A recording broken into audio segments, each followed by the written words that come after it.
afternoon and good evening, and thanks for stopping by. Welcome to Starbase Weekly, the RGV aerial deep dive into images he captured from the ground and air in Boca Chica, Texas. Our dedicated team will guide you through with the latest updates and theories at Starbase, Texas.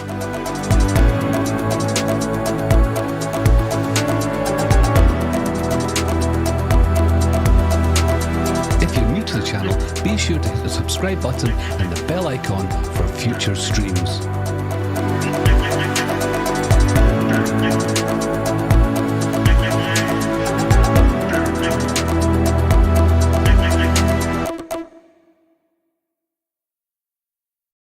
Hello, everybody. Welcome back to another episode of Starbase Weekly. My name is Mauricio. This is episode 64. I'll pass this along to Indian Star. Hello, everybody. Welcome to the episode. We have lots to show you. Flyover and ground pictures taken yesterday. So all fresh, all new, hot off the presses. GB? Hello, everybody. This is Zach Golden, and welcome to another Starbase Weekly live stream, as Indy said. Really excited for today. We got some updates as usual, and lots of changes happening at all areas of the launch, all areas of Starbase. So yeah, it's going to be a fun day to cover all the new stuff. And I didn't realize that the Relativity launch was today, but I'm glad you guys are here with us. So thank you, and I'll pass this off to Thomas. Thank you. It's great to be here again, and we're gonna have a packed day. Plus, I won't move the mouse around too much because I know you guys don't like to see, or at least the images moved around too much. Mouse is probably fine. But with that, shall we begin? Just jump right in? Yes, please. All right. So first off, we've got Massey's. That's the top one on the list every week. So there's been plenty going on here at Massey's. As you can see, we still have a nose cone jail, but this time it's got a nose cone inside. So this moved around, what was it, about 2 days ago now?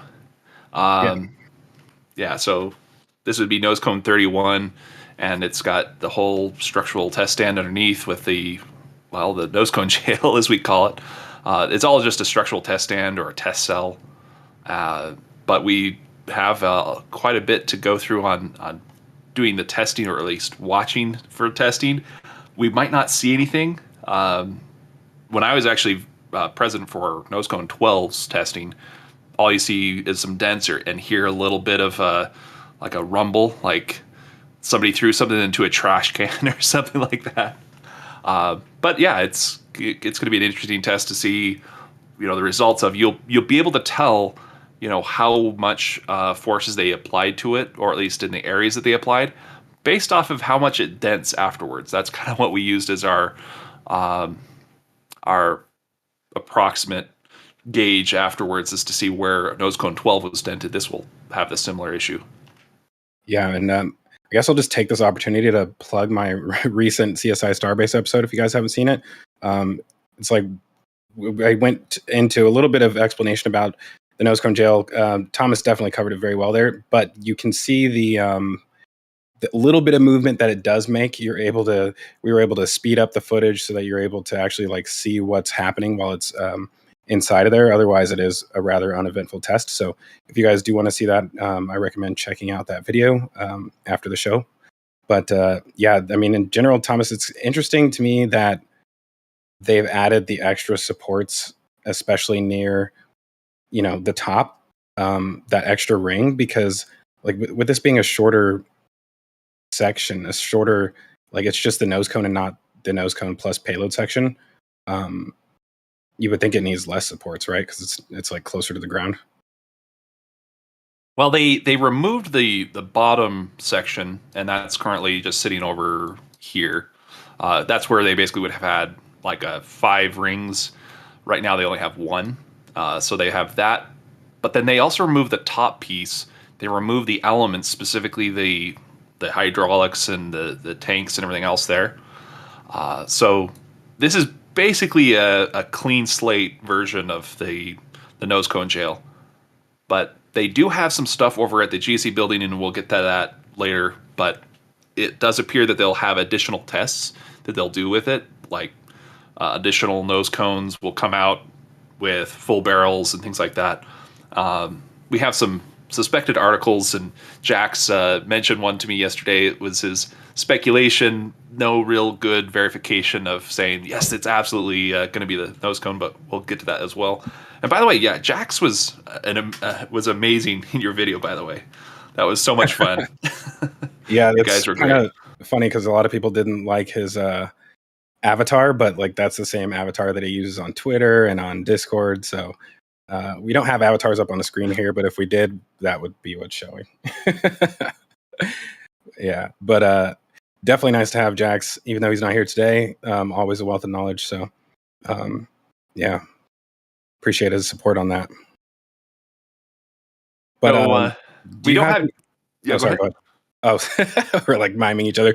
I was gonna say that extra ring section, though. Do you have an idea of why that's necessary? Is it just because that's a short section, and so that's like the cross brace for that third section? Like, it's just two sections of white pipes, right? Like, I guess they're pillars. Well, they needed to put this on specifically to hold all of this together because this was pulled off. So this was the piece that was keeping it pretty much all stabilized and together. So when they had taken this off, this was necessary. So they had put this on prior. Oh, okay. Yeah, because last time they lowered the entire nose cone. Sorry, they put the nose cone on first, then lowered the cage structure after, right? Yeah, there was basically that was the last thing they did, and this time it's kind of off a little bit, like it's sticking up a little bit higher, I think, from what it was with the nose cone test of nose cone 12. So this is very unique and interesting to see how they've set this all up. Yeah, that's pretty interesting. I didn't really consider that fact. Yeah, that's really exciting. We have some ground pictures of this as well, right? Yeah, we've got ground pictures as well. So I can just jump right to those here. So this is the bottom of we call it the nose cone jail, but it's a test cell or a structural test stand. So these pieces right here are actually very similar to the ones that they have at the top. It's just kind of like an I-beam type material. They've got some holes on both sides. It looks like never really painted this because it's not as critical as the rest of the nose cone jail. Which these pieces you'll have to kind of keep an eye out for, as you'll see some later on. The interesting parts, of course, are up here. Ooh, this is a bit interesting because I don't remember seeing this a few pictures ago. So did they go through on the ground? I'm guessing that that was on the original structure, but yeah, I think they must have just like not transported it around like that. Well, I think they moved it off and then they put it back on. Let me go back to the previous pictures there. So we're looking at these flyover pictures, or I'm sorry, the drone shot pictures. Oh, I do see the I think that's the tank still there, but it looked like they had removed some. I think it's on the right side. It's you see it on the right. Keep going further. Actually, let me go directly to the flyover shots here, because that'll give a better view here.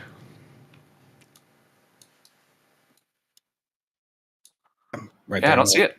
It's right to the left. And up a little. Nope. You went past it. It's in the corner. Oh, right there.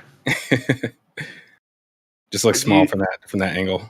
But yeah, do you see any of the pieces that are, I guess you could call them the, what are those called now? They're walkways. I don't see any of the walkways that we saw just a moment ago. The walkways aren't there, but it may be because it's lower to the ground, so they are just using the work platforms, and so they may not need the actual like walking platforms up there. I do see that they installed those two pistons up there, though. Yeah, so I see that one right here. There's another one up to the left. This one right here. Yep. They don't look connected, but they look like they're just to the left and right of where they're supposed to be connected to. Yeah, I see that. Let me go back again, because this is all the same day. We could actually use the ship right here. Let me go back to this image. So this is later in the afternoon when the flyover occurred. You can see the ship's shadow. And going back to the original images up here, you can see where the ship was at. You can see the shadow there. So we've now got a nice sundial to just kind of show the time of day, what things are looking at there.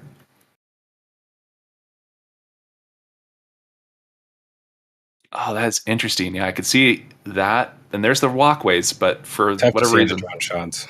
Yeah, but you can see the vertical walkway pieces now. It's a little bit easier on the white background there.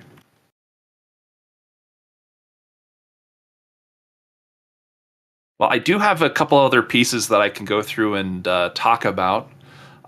So one thing that I've gone through and heard is that this is not going to be the launch control center. Would be at the Astra site, I guess. That's where it was originally set to be, but this is Massey's, and I guess they are making this distinct difference between the two, despite being within, half a mile of each other? Maybe a little bit more than that, but anyways, they're pretty close.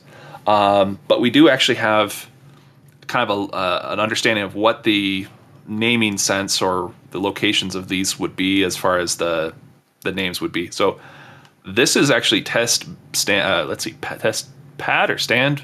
I guess it would be a pad. This would be B, B2, C, and D. Those would be the location names, or at least the letters. And there is no A. I don't get that, but what's the one in the back? Does it have a name? Well, this would be a what is it? Could we call it just a destruction pad or a burst pad or something like that? So it's basically going to be the same as what we see. So this is booster 6, or what's left of it, and they're going to be doing a tested destruction on this. So you could have it as call it a destruction pad or burst pad or anything like that. They had a pump right here last week. We didn't point this out until after the show. That was said, well, there's that, and there's a puddle next to it, and now it's gone. But we do expect to see this do a burst or test of destruction. So the question is, if they've removed that, maybe it's already been passed and it was just water, which would be quite anticlimactic. If you see this, it's all one piece. We expect to see a burst test make a large hole somewhere. Wait, you think it already happened? It could have, if it's water and it's just sprung a large leak, but it's big enough to say, okay, it has failed at this pressure, but it's failed in a benign way that we can't see. It's not a very dramatic failure, at least let's say at the bottom where the pressure is higher. That could be something that could happen.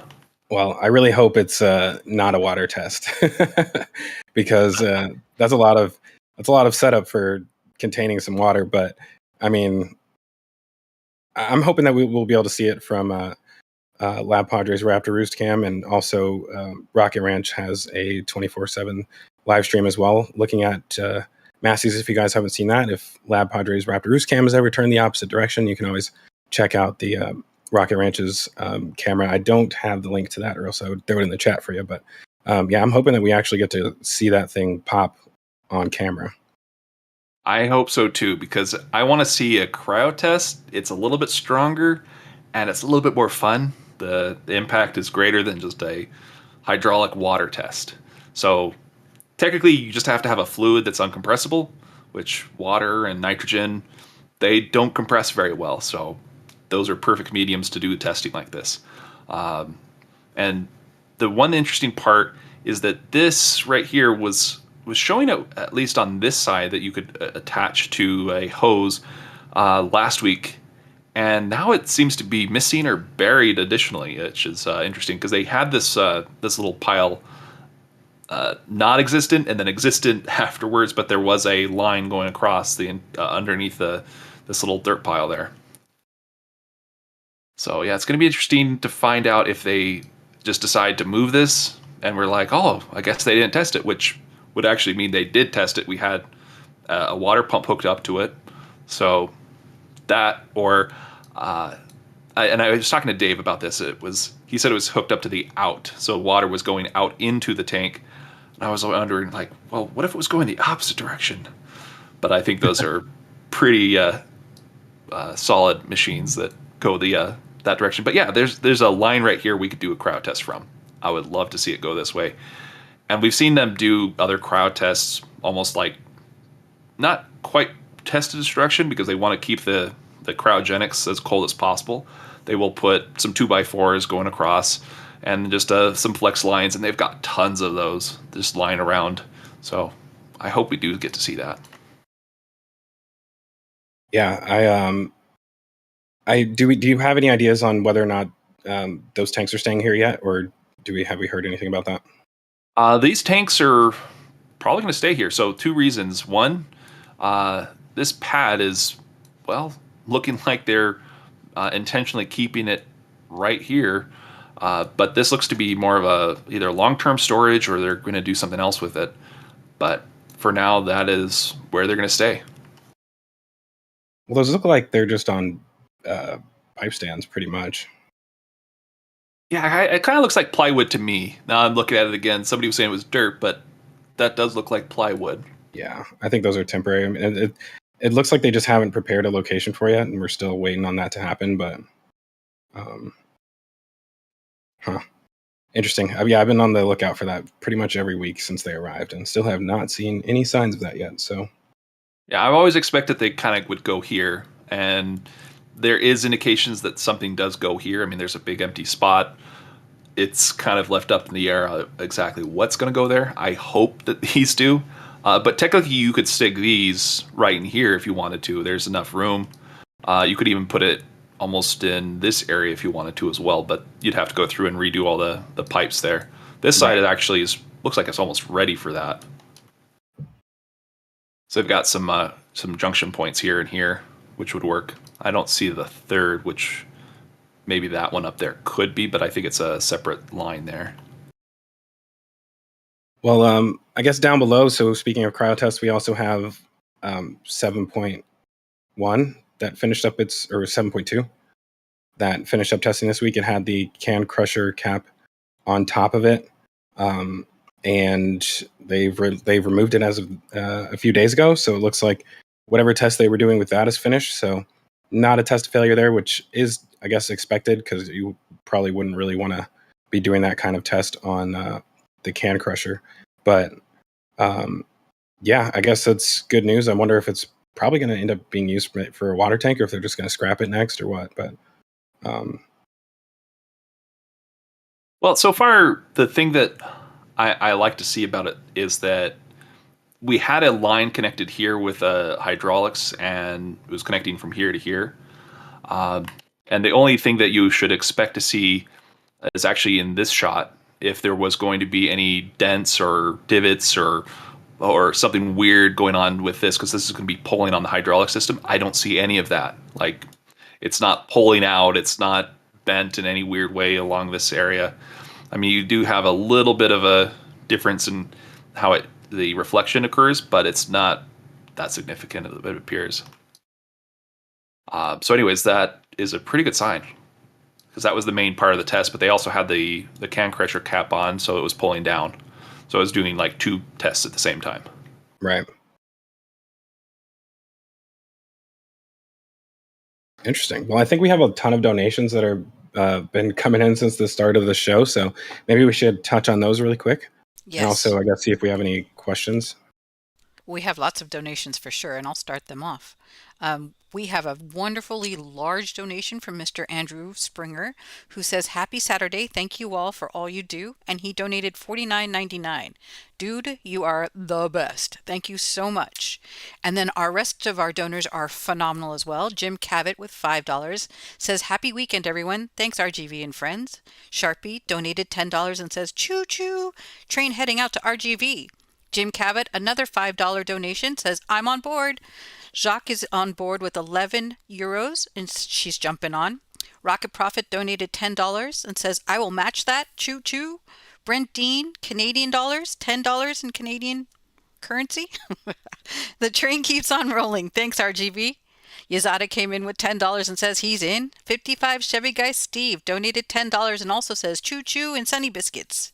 James Wilson says $5 wearing my Sunny Starbase shirt today. I want to see this picture, James Wilson, of you in this Sunny t-shirt. I think it'll be amazing. And last but not least so far is Julian Richards with a 10-pound donation saying jumping on the train, choo choo, a bit towards fuel. We appreciate you, Julian. Thank you so much. Back to you guys.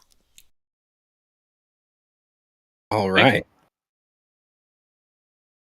We don't really have any questions. We didn't have anything feeding through, but if you all have any questions, do the exclamation point question and then your question.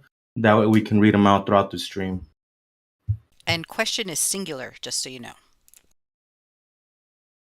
Well, people that can ask more than one question, but they have to do it separately because otherwise. No, they can even do it in the same one, but when they're typing in exclamation point question, that needs to be singular. Ah, true.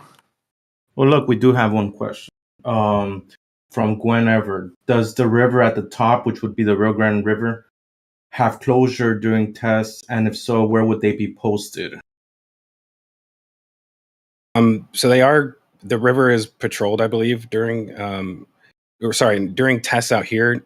Probably not, but during actual launch operations, I'm pretty positive that they patrol that river. That's an interesting question as well because it is the border of the U.S. and Mexico. The U.S. cannot control half of that river, which is the Mexican side. Literally, it's divided down the middle. That's the border between the U.S. side and the Mexican side is half of the Rio Grande River. So you still have people who would be going down in fishing boats and things like that. So there's no way to prevent or stop anybody from traveling along the Mexican side of the river there. All right, the next question is from Forge Gamer. Do you think S26 will be moved to Massey's as well? Well, right now they don't have this second pad set up. So next to S25 right now, there is room for another pad. And they've created the ground supports for it as far as like drilling the holes and putting the caissons in the ground. But they have not actually formed that pad yet or ran the cryo lines over there. So I think it's just one ship here at a time for now. Yeah, so this would be ship 25, obviously, is the ship we're looking at. And this is be test stand C that we're looking at. And then D is here. They already have the concrete piles and everything else set up in this location. But they just do not have the pad dug out and set up yet.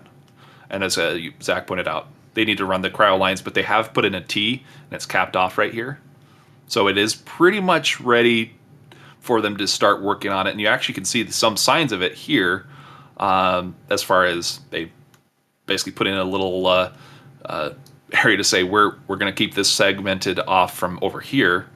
But this is also for cryo. So they were hooking up this particular flex line directly over to here, and they were just flushing out the whole system.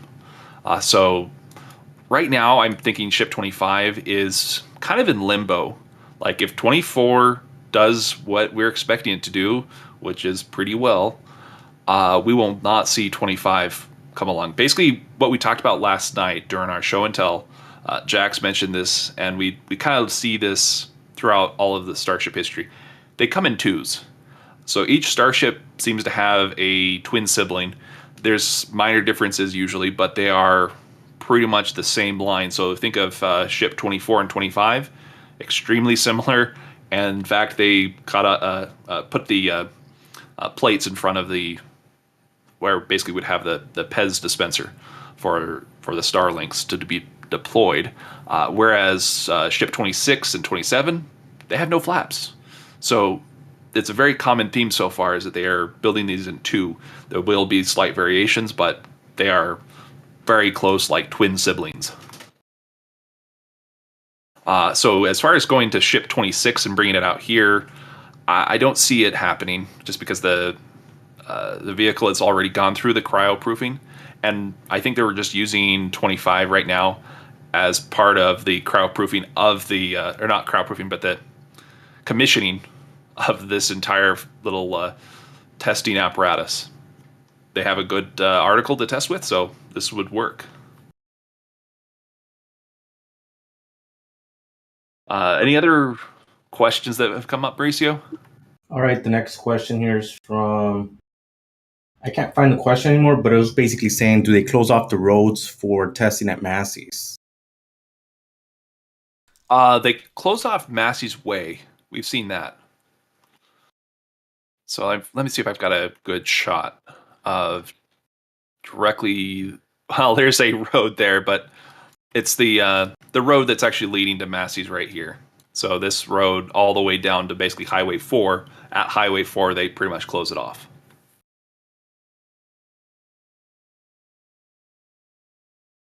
And so if that's it for questions, do we have any donations you need, Star?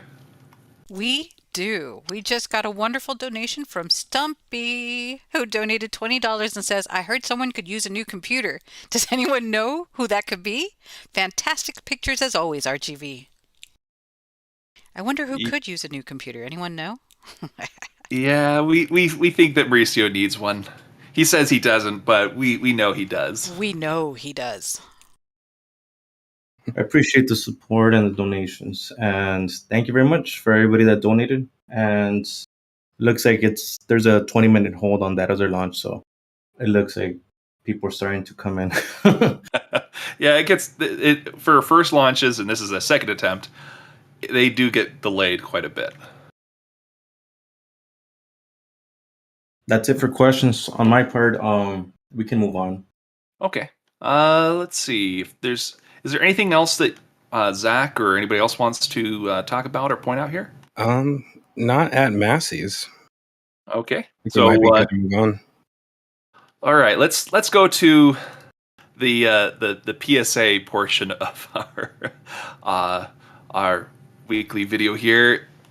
There are plenty of potholes along Highway 4. So specifically, this entire area is just bad. So Mauricio, you took these pictures. Did you have to stop and pull over, or did you just kind of drive by real slowly while you took some pictures? So what happened was that I was on the way into Starbase. I don't recall seeing this particular pothole, but I could be mistaken because I was on the opposite side of the road. And as I was leaving, I had to swerve and get out of the way because I saw that thing coming up. And this is by far one of the worst potholes I've seen on Highway 4. Like, you do see them out there and you kind of just avoid them. You go around them. You kind of get used to them, honestly. And at this point, I'm like, that's actually a hazard, especially like a Tesla or a sedan or any other car would go into that. I see a potential hazard. Either, you could end up on the opposite side of the road and hit another car that's incoming going towards Starbase. But yeah, so I took these images. I pulled a U-turn when there was no traffic coming, and I came back around and I got these images and I posted them on Twitter. And according to Starship Gazer, apparently somebody must have seen them because they put up cones. I don't know if you want to show those images. The temporary fix. The cones are like in the hole. It's the best. Yeah, so they're sitting in the holes just saying, watch out, I'm kind of in the way, so you do have to stop and slow down. So with that, we actually do have a little video of a different pothole, I believe, because there's no cones, and this one's pretty bad. I'm pretty sure SPMTs did this when they brought the nose cone over, because this is like collapsed concrete and blacktop, it looks like. So yeah, this is from Jessica Kirsch. But I won't have the audio because it does have some swearing. But yeah, her camera completely falls. So that is bad. So as you're driving along Highway 4, especially for the orbital test flight, keep it slow. Watch out for the potholes, because your tires, your rims are at danger going down this road. Yeah, that's crazy, especially driving at night. Yeah, I'm always worried about the SpaceX workers because they like to drive a bit quicker, especially if they think they're late to work or something like that. This is dangerous. This is very dangerous. So this is just next to, I think that's Richardson up there. Or just, yeah, this should be actually Richardson because the power lines end here. So this is just as you're turning left to get into Starbase, you'll get the final bit here. But this entire road has got these kinds of potholes. This one's the worst by far. I can't even imagine hitting something like that. driving at speed. Well, hopefully they get this fixed. I mean, right now we know that they're doing road construction coming from Starbase, and while it hasn't reached this location yet, they tend to do it in like quarter-mile-ish sections. So, just so that you don't have the entire highway shut down at the same, or only go down to one lane for multiple miles. So, I think that probably over the next like 6 to 8 months, they'll probably reach this spot. But yeah, they're actively working on it at the moment. So hopefully, hopefully they get here soon. I don't know if this was mentioned before, Thomas or Zach, but this highway is 55 miles an hour. And at night, you don't really get to see, especially with the traffic, it's a little bit more of a hazard at night, I would say. Yeah, well, there's no street lights or anything like that. So it's not like a city where you'd have a street light. This is a highway. There's none of that. You might get a couple of lights at a residence up here, but that's about it. And I think this one may have to be reclassified as a crater because I think it's exceeded the pothole rating. Yeah. There was a meteorite shown over South Texas a couple weeks back. Maybe it's a delayed reaction. I mean, that does look like a meteorite hit it. And where is this pothole exactly again? This is Highway 4, so this would be past Massey's. You're looking at Richardson, which is the last turnoff along Rio Grande, which would basically go this direction to the right. So the Rio Grande should just be over here behind this truck. You might be able to see it, but this would be to the left. You should see Starbase and Sanchez, and then just over here would be the launch site.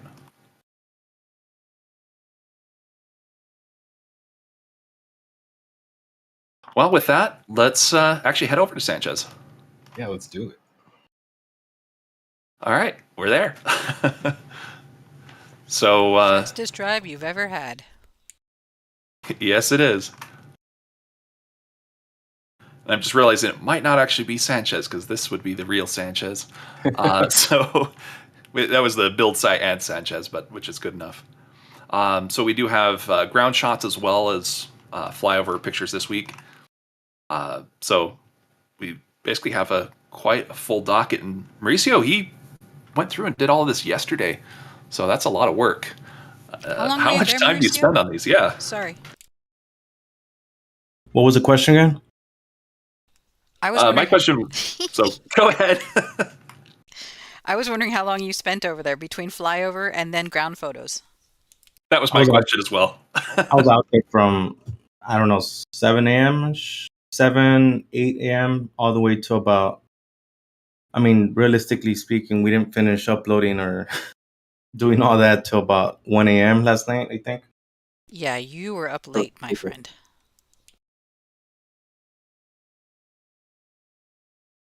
Yeah, this is why we need a new computer for Mauricio. Spend less time on the computer. And among other things there.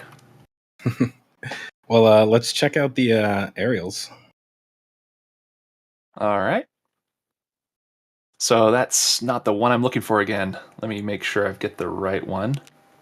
While you do that, I'm just going to run a quick donation through the chats. Not through the chats, through the voice.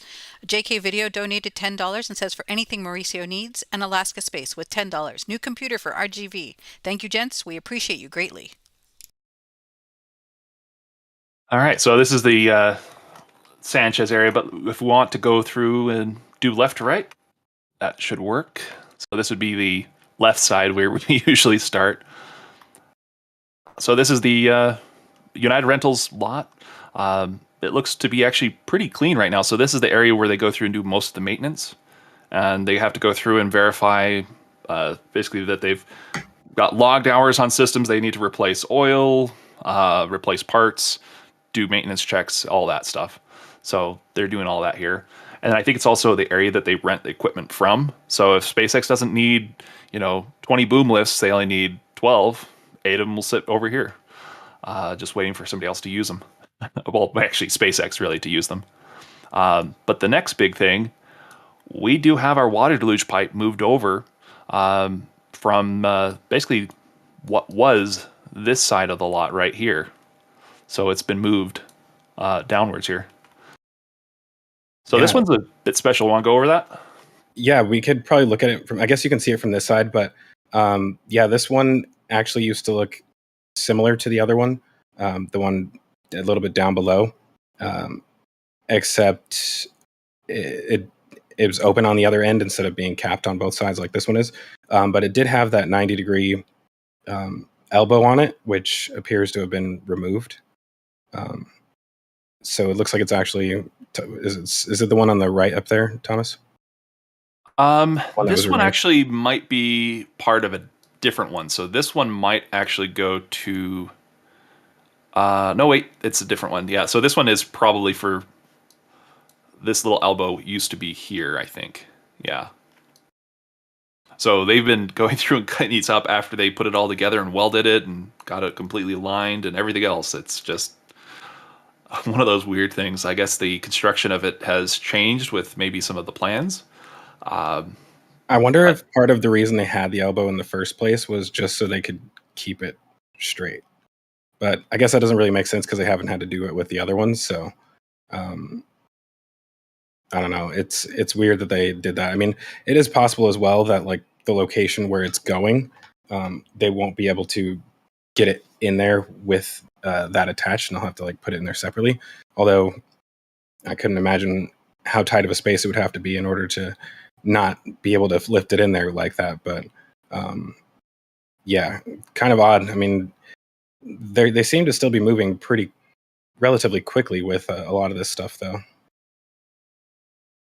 Yeah, so far they, I think, have this direction that they could be going with it being cut off like this, is that they are decided, well, we do not know the exact angles that we will basically put this in the ground at. So instead of it doing it now, they're going to do it later. So they're going to reattach these basically elbows directly to the rest of it. And that would kind of make sense because you have some other angles at play, like the elevation of the pipe you want to go in the ground. Is it going to be completely level or are you going to go slightly up? That would be an angle that you need to go through and find out. And maybe the elbow itself is just a little bit too big for that location. Maybe they're going to run in something else. So might need to go with these like smaller elbows. That's another direction they could go, but they'd have to have a reducer. Yeah, and so the other update with that, it looks like the longer pipe over there with all the one, that one. It looks like they haven't really made any changes to that. The one on the right, sorry. Yeah. Is that one kind of still in the same condition as last week? Are there two pipes coming out of the end of it, going straight up? There's these weird looking parts right there. Let me get a different angle, because that is kind of odd. I didn't notice that last night.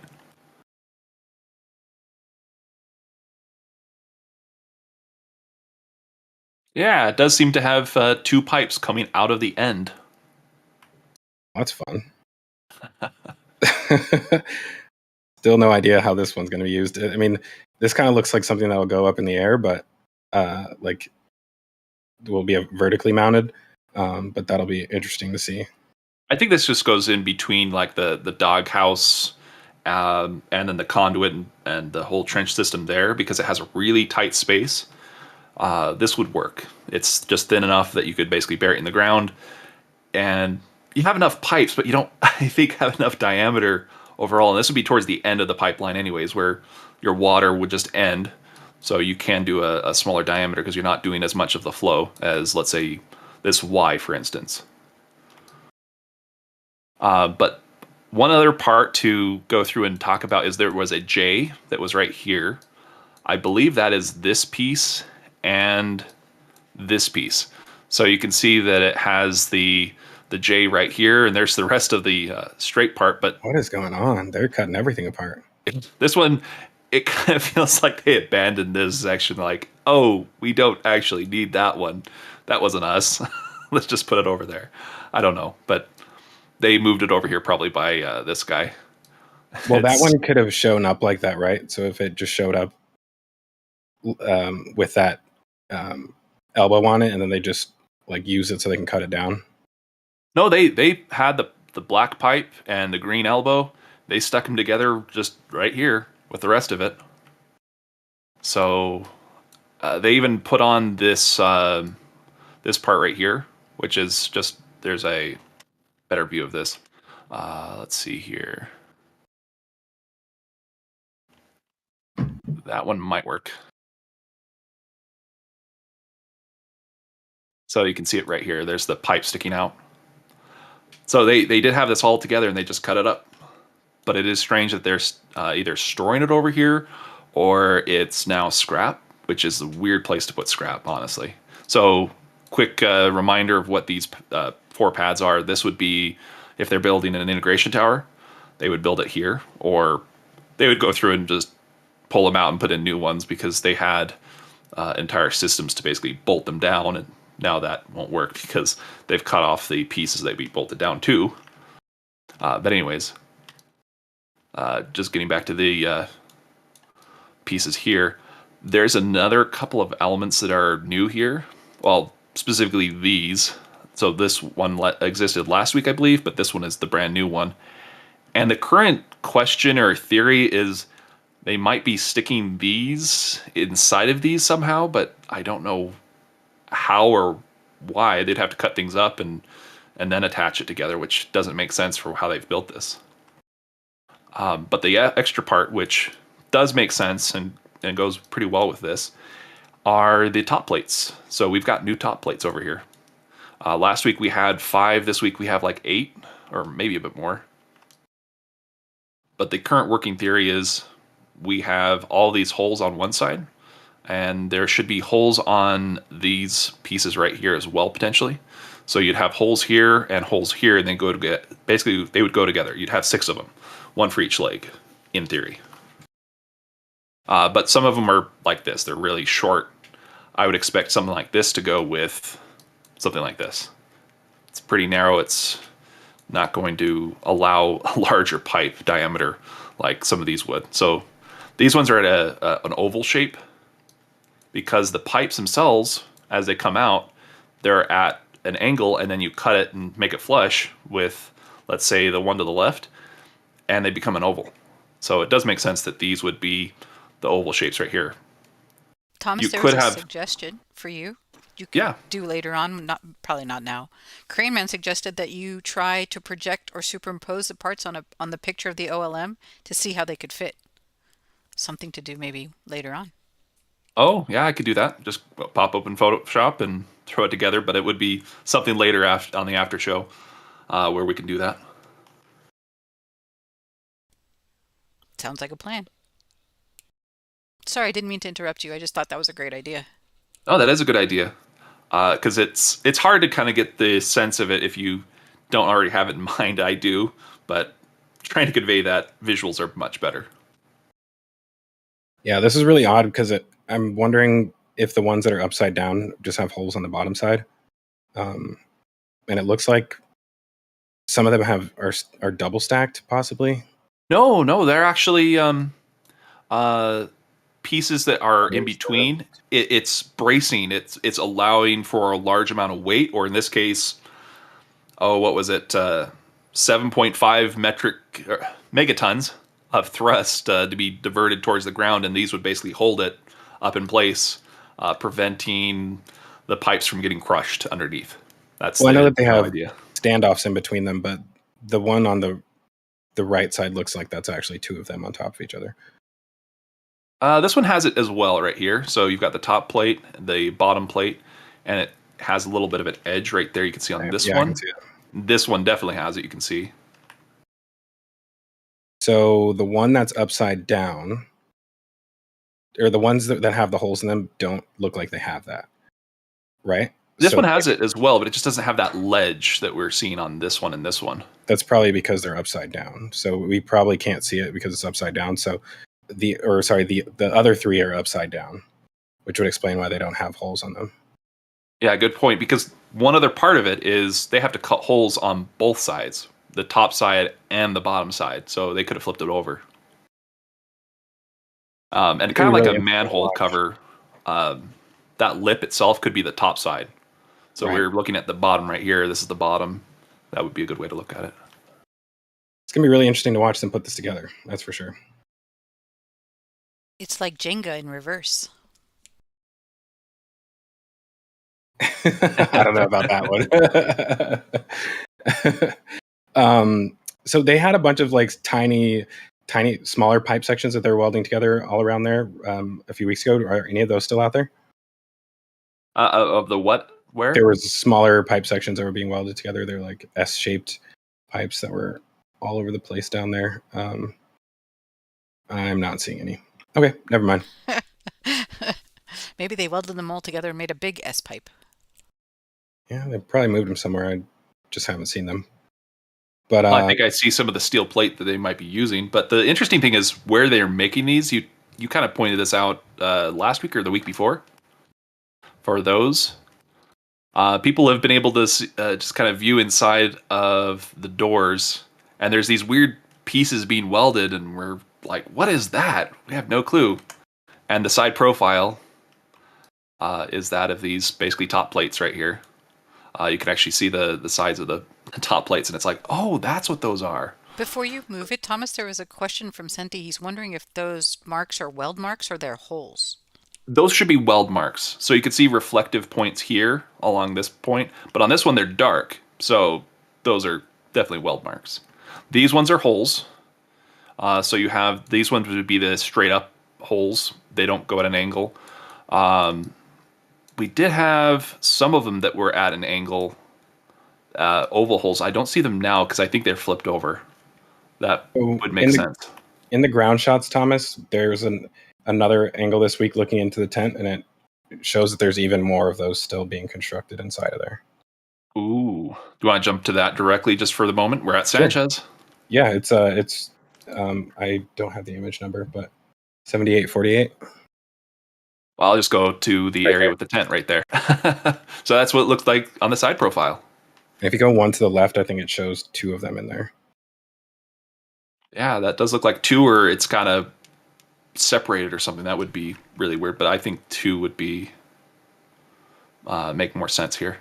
Are you saying that what we're looking at is the same thing as those plates that we just looked at? Okay. Yes.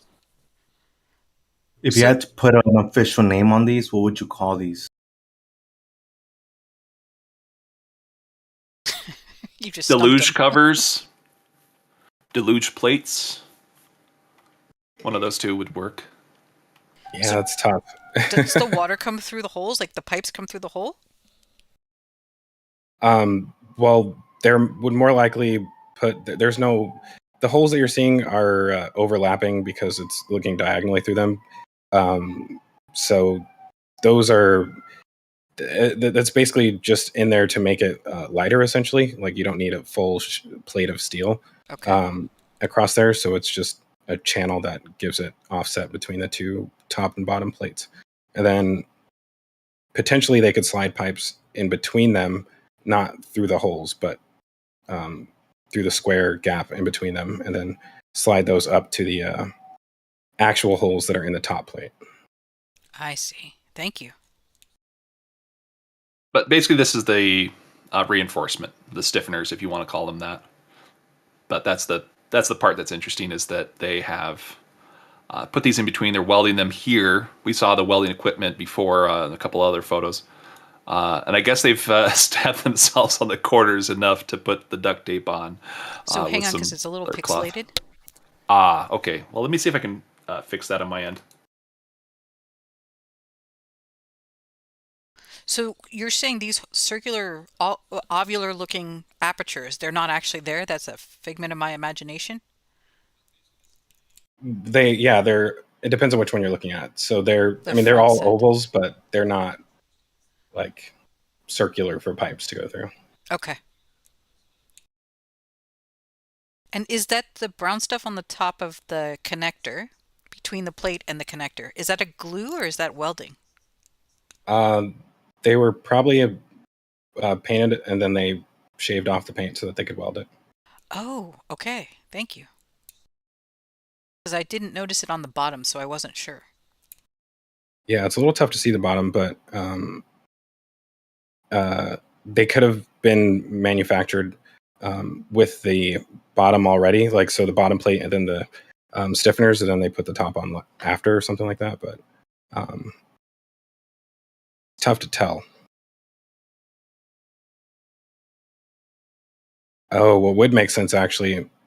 Do you think they can weld through that bottom plate? Is that even possible? Actually, I think they're getting their arms inside and they're welding directly. So what I'm thinking is that these plates actually have tabs, or sorry, these little standoff things actually have tabs on them, and so they slot into the bottom plate, and then they weld the tab from the bottom. Oh, that's a great way to do it. I think that's what we're seeing from there. But I'm also seeing joints right here, so they're welding both. Well, what I'm thinking is that this was originally upside down. That's why these are shaved, because they had to do the weld all the way along the entire edge down there. And so once they did that, they flipped it upside down, and then they just placed the other plate on top, and it slides into the slots, and then they just weld on the edges right there, and then weld the tabs on the top. And so when you look at it from the aerial view, I think that's what we're seeing, is those tabs that have been welded. Well, the tab method is perfect for basically getting everything aligned, so you have a perfectly aligned system on both sides here. But I do see weld lines on the top and the bottom plates with these stiffeners. It's a little pixelated up top. It's kind of odd. I'm not sure why it's doing that. Sorry, does that help to leave it there? Just hang on now, because it's still pixelated. It takes a couple of minutes. Probably just zoom out a little bit. That might. I think we're over zooming. Oh wait, what did you just do there? I just zoomed out. You did what you said. Weird. I saw it. Like, I actually saw the focus come back in there. Anyways, but yeah, if you look at it from the air, can we see it from the air one more time? Oh yeah. Thomas is going to be like the slow guy now. He's going to talk slower and everything. Everything's slow. Yeah, so you can. I wonder if that's what those are. If all of those markings on there, that would make a lot of sense. Anyways, was there anything else we wanted to add on this? I feel like we spent a lot of time on it. I think that's the majority of it, but it's cool to see like where they're made, how they're making it, and understand they take a lot of force. There was a couple of questions regarding this topic here. 55 Chevy guy asked, the special 20-hole ring was in the ring yard a few weeks ago. Has anybody seen where it is now? I think he's talking about the pipe with the nipples that you guys were. Is that the one he's referring to? I think so. Yeah, it's still there. I could show it briefly here if you'd like, just to confirm that it's still there, and we'll get to the build site here in just a bit. This is what he's talking about. There's holes on each of them, so there's about 20 of them, which that's the same number of holes for a booster or something like that. But the weird part is this is some sort of either construction or more like a test jig of some sort. As you can see that they've got 3 points to connect, let's say, hydraulics to.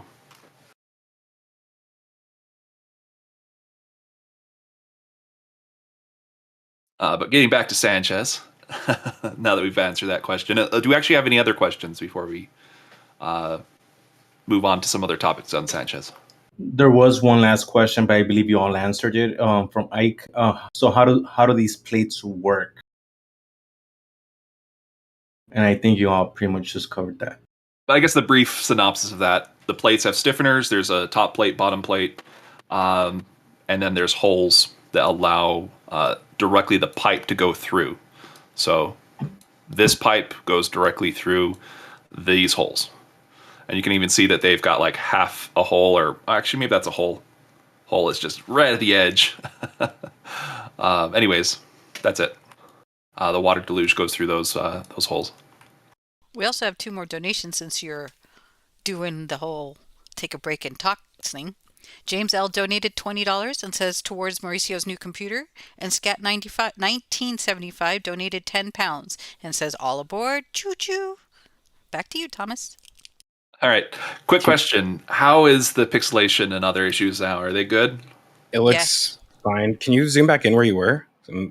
Like just on that last? And then we'll see if it changes. Okay. Much these- better. Much better. Better. All right. Reduce the frames I'm putting out. So Move to the left a little bit. Keep going. You see those little tiny pipe sections right there, the elbows?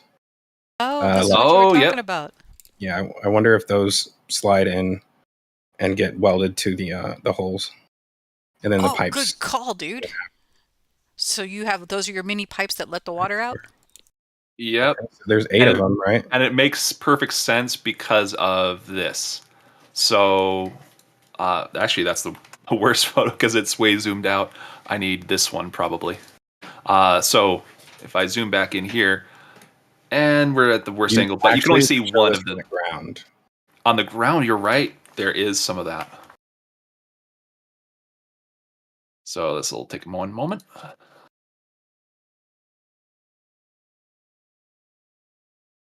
Perfect. So you can see these pipes right here. They're already in place, but these are not. I think they actually removed them off of a couple of them before. So this would be a perfect reason why is they're going to install the pipes because they're at a weird angle and everything else. They're going to get stuck, and it's just easier to weld it directly once you've installed it. Can we see the top of the other ones? Top of the other The pipes coming out? Oh, these ones right here. Yeah, I was wondering if they're all like pretty evenly cut or not, but it doesn't really look like it. But yeah, this could be interesting. I mean, it's possible that the other pipes get welded onto these ones, or like an S-shaped one to go through the gap of the those plates and then up to the hole. Another way to look at it is that these indicate that they're going through, and well, that one doesn't, but the rest of these indicate that they could be going through and welding to the top. But they're not flush, they're not even. So these could be that they're just rough cuts. They've cut them, and maybe they've used a torch instead of, I don't know, just a normal pipe cutter that you'd use. But these are massive, so it'll take a while. So I think a torch might be faster, and it would explain that amount of unevenness on all these tops of the pipes there. You've got warping all over the place. So just a quick Terran 1 update. We're back on the countdown. They added 20 minutes. We're at T-minus 36 minutes and some seconds. Good luck, Relativity Space. Fingers crossed, first methane rocket to potentially go orbital. It would be the first. Thanks to everybody who joined us after the delay. Welcome to the stream. If you guys are new to the stream or like weren't here at the beginning, do us a favor and hit that like button if you haven't already. That way, when the stream does end, maybe this will show up in people's recommendations so they can come and watch this episode or watch this live stream after that's done. And then if you want to come back, we ask you to hit that bell icon because that's the reminder. And then if you want to see all these photos in advance, this time we have over 400 once again this week. You should consider becoming a YouTube or RGV flight supporter. You would have access to all of these photos. You'd have access to the channel in here. You could join us while we're streaming. You can join us after the stream, and you can join us for show and tells, which happen the day that Mauricio takes the photos. We get to go through all of them as a first look together. By the way, I'm pretty sure this is for water deluge. I don't know what gives it away. You think it would be like green or something, blue. Apparently, it's red, so big old warning, watch out for the water. What happens to the Fire-X? Nothing? Did they get rid of the Fire-X? No, they keep it. Is it going to come through? Is it still going to be part of the Deluge? Well, the Fire-X would be separate from Deluge, but they have similar functions. But the Fire-X is mostly to put out fires and to prevent fires. So it'd be fire extinguisher, or in this case, preventing fires, especially when you do a, let's see here, what was it called? Well, There's three different systems. So there's the Firex system, which is the one that we rarely ever see used, and hopefully we never see it used. And then there's the detonation suppression system. So that is the one that we do see before static fires and also spin primes, and definitely we'll see it before launch as well too. And then your water deluge is separate. So there's 3 separate water systems, and having water deluge doesn't mean that you don't need the others. So it's the detonation suppression system is very similar in function to the sparklers that they have on the SLS and space shuttle launch system. So like, even though it's not the same as far as like having sparklers, it does the same job essentially, which is reduce the risk of explosions. And water deluge does not do that. So they will still have both of them, with the FDS being on the launch mount, on top of the launch mount, and this will be below it. So they won't really interfere with each other at all. Sorry, you just mentioned FTS, and I'm like, I meant FDS. Firex detonation suppression. Okay. I was like, I wonder what that has to do with this. Just switched over using an acronym on accident. Firex is for the detonation? Fire extinguisher. There's 2 systems. Right. But both are meant to keep the flame down and the heat down and the destruction potentially. One is for putting out fires and one is for preventing explosions. Fair enough. Kind of same thing, sort of. Keep everything mitigated and not blowing up and fiery. Yeah, to some degree. I mean, there's levels of explosion. There's fires, there's explosions, and then there's detonations. So they're all 3 very different things that require different ways of fighting them. Makes sense. I'm not familiar with any, except for my explosive temper. Just kidding. We also just got a very generous donation from Aaron Jones for $75, and he says, just a random appreciation donation. Well, we randomly and rightfully appreciate you, sir. Thank you so much. All right. So we also have some other updates on the northern side of the Sanchez site. Yeah. So I'll do a quick just inventory. They have a lot of inventory. The only things that are quick mentions are these new pieces. They're just kind of an interesting shape. They just appear to be a kind of a box beam type of shape. So let me see if I've got a little bit better zoomed in image. So just a couple of mystery objects floating around that stand out. The rest of it, it's pretty much pieces we already are familiar with, or just odds and ends. But yeah, quick thing to mention, this is old. These are the kettle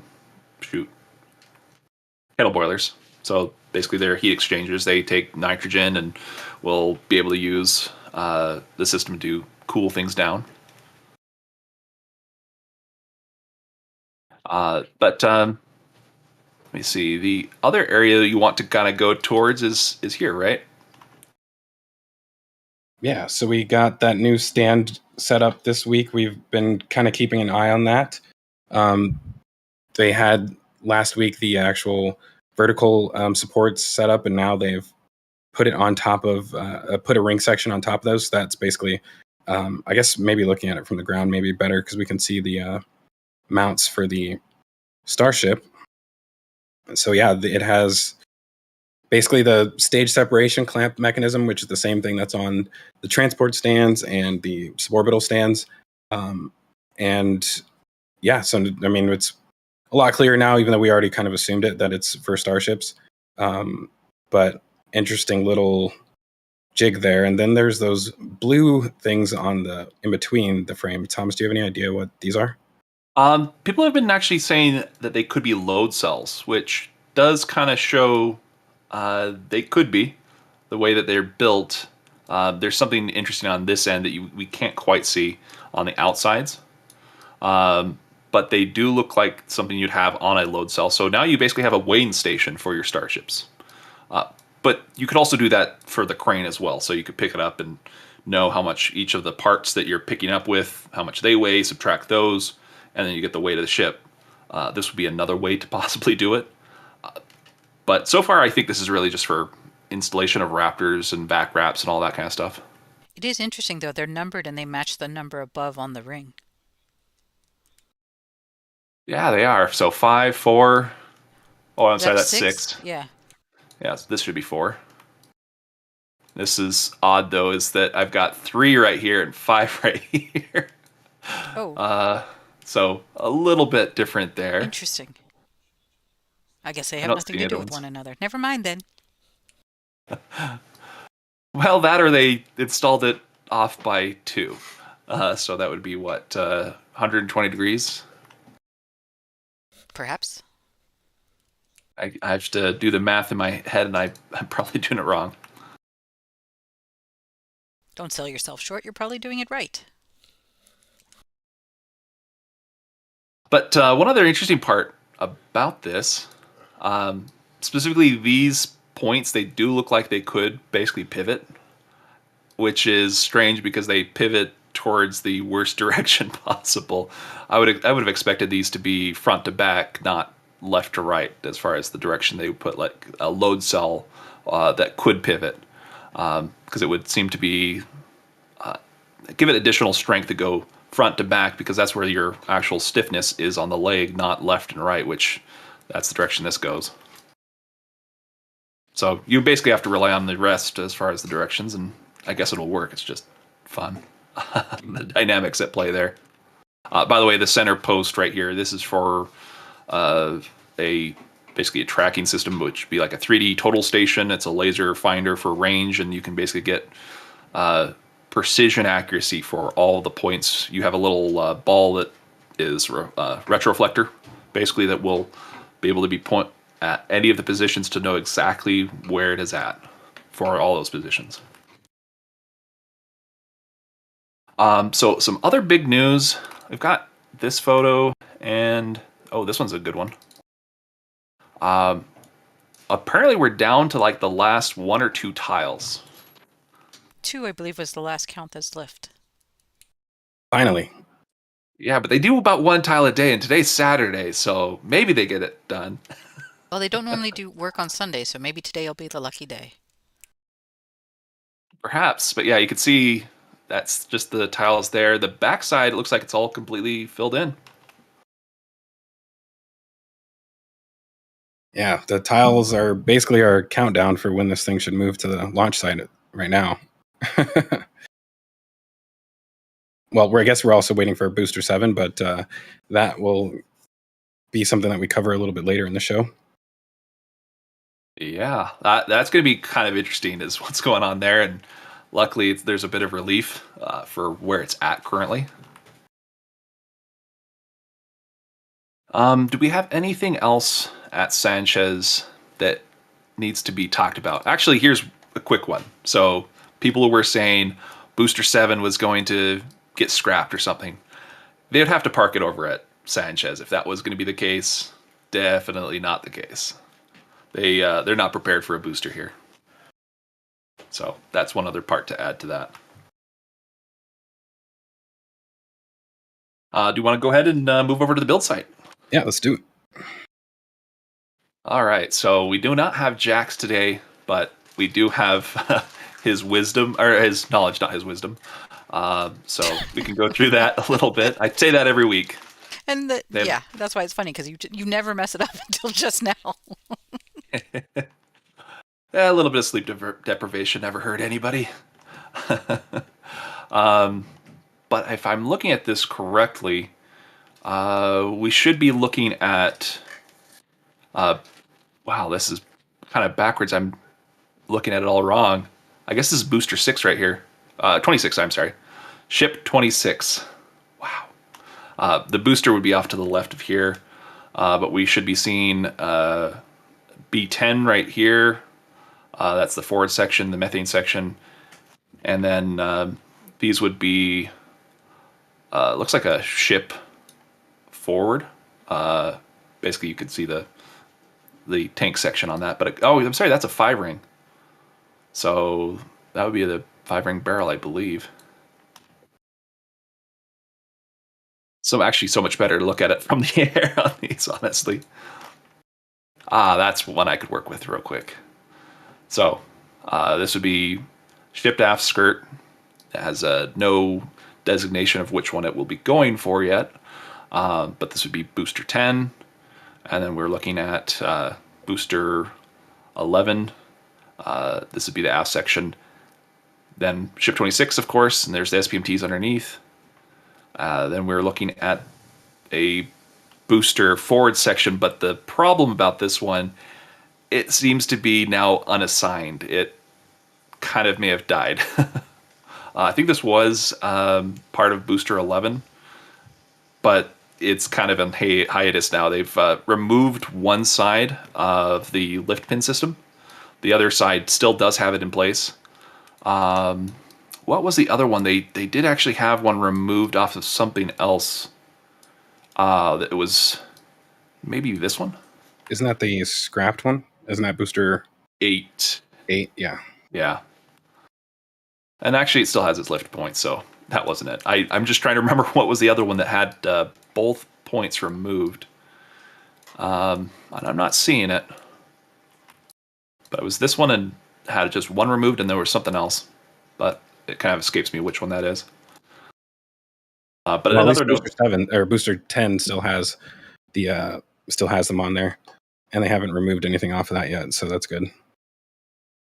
Yeah, and I guess the only other really notable point to look at is this would be booster 14's aft section, or part of the aft section. So that is crazy to think about. We're launching booster 7 hopefully this month. And this is booster 7.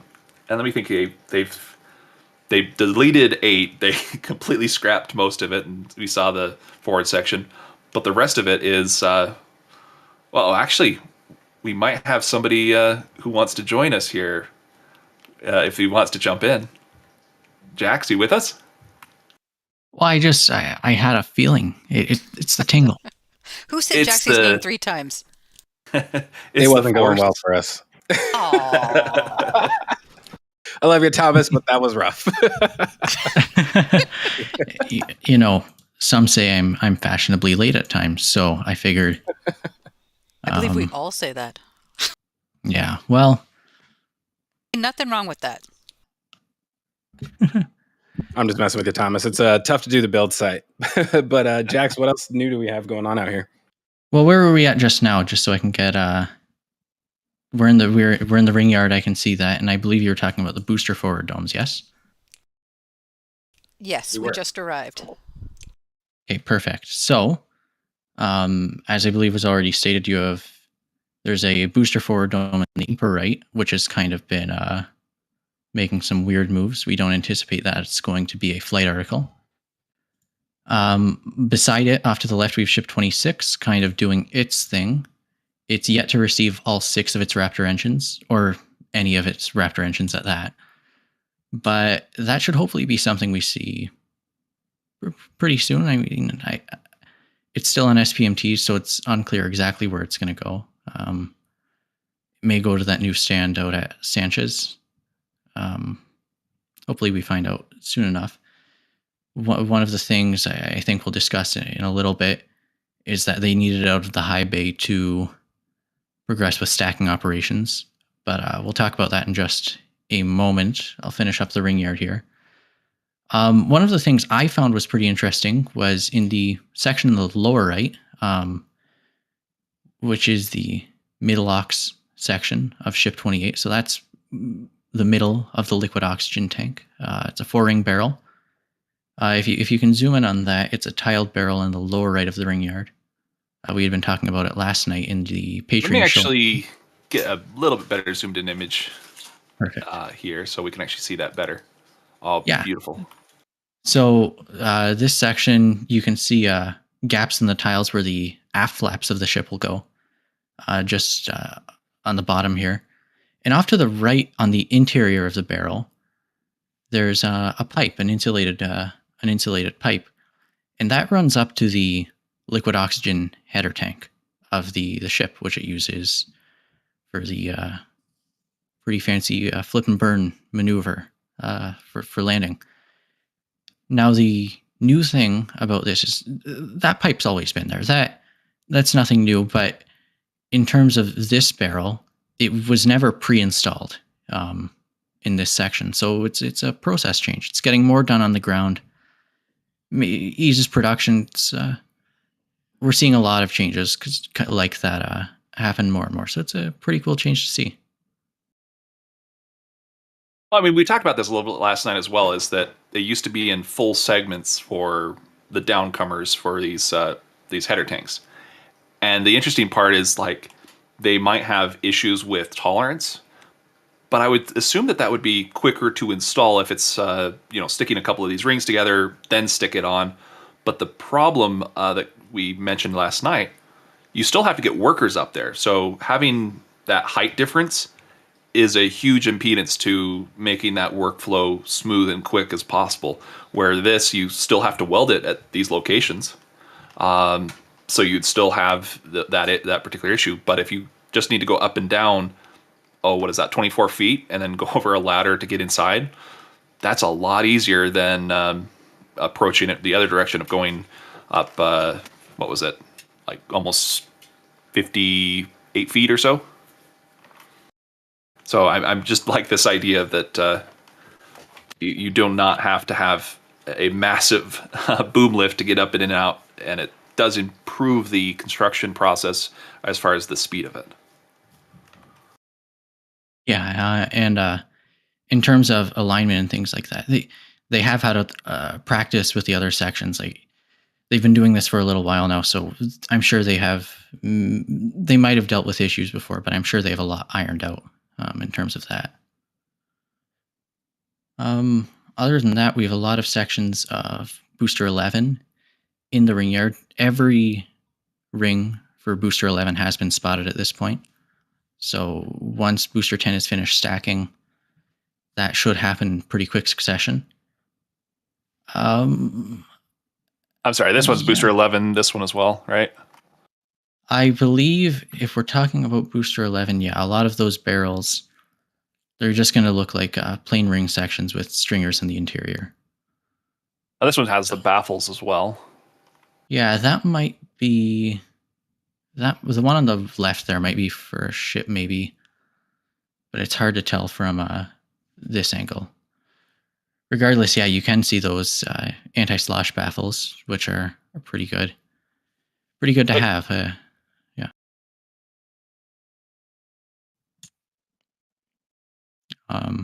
But yeah, sorry. Say something. No. I just is there anything else we talked about last night that we're missing now? I know we went over quite a bit. For the ring yard, no, I don't think so. It's constantly evolving in the ring yard. It's very full, but I think it's just a lot of Booster 11 kind of sitting out there. There's not other things, but there's nothing really new.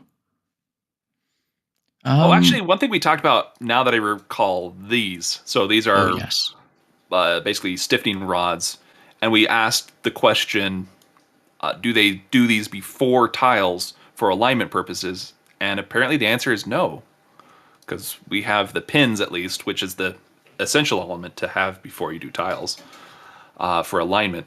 And so we had a really cool one. Where was that? I think it was a perspective from here. Yeah. The view on this was awesome. As far as I'm aware, it might have a stiffener like that during the pinning process, but afterwards they don't seem... These just normal stiffeners seem to be adequate. And they use these stiffeners because SpaceX has had experience with rings collapsing in on themselves. Because Starship, especially when it's not stacked and built, it's not really good at taking those lateral forces. Wind can knock over sections pretty easily.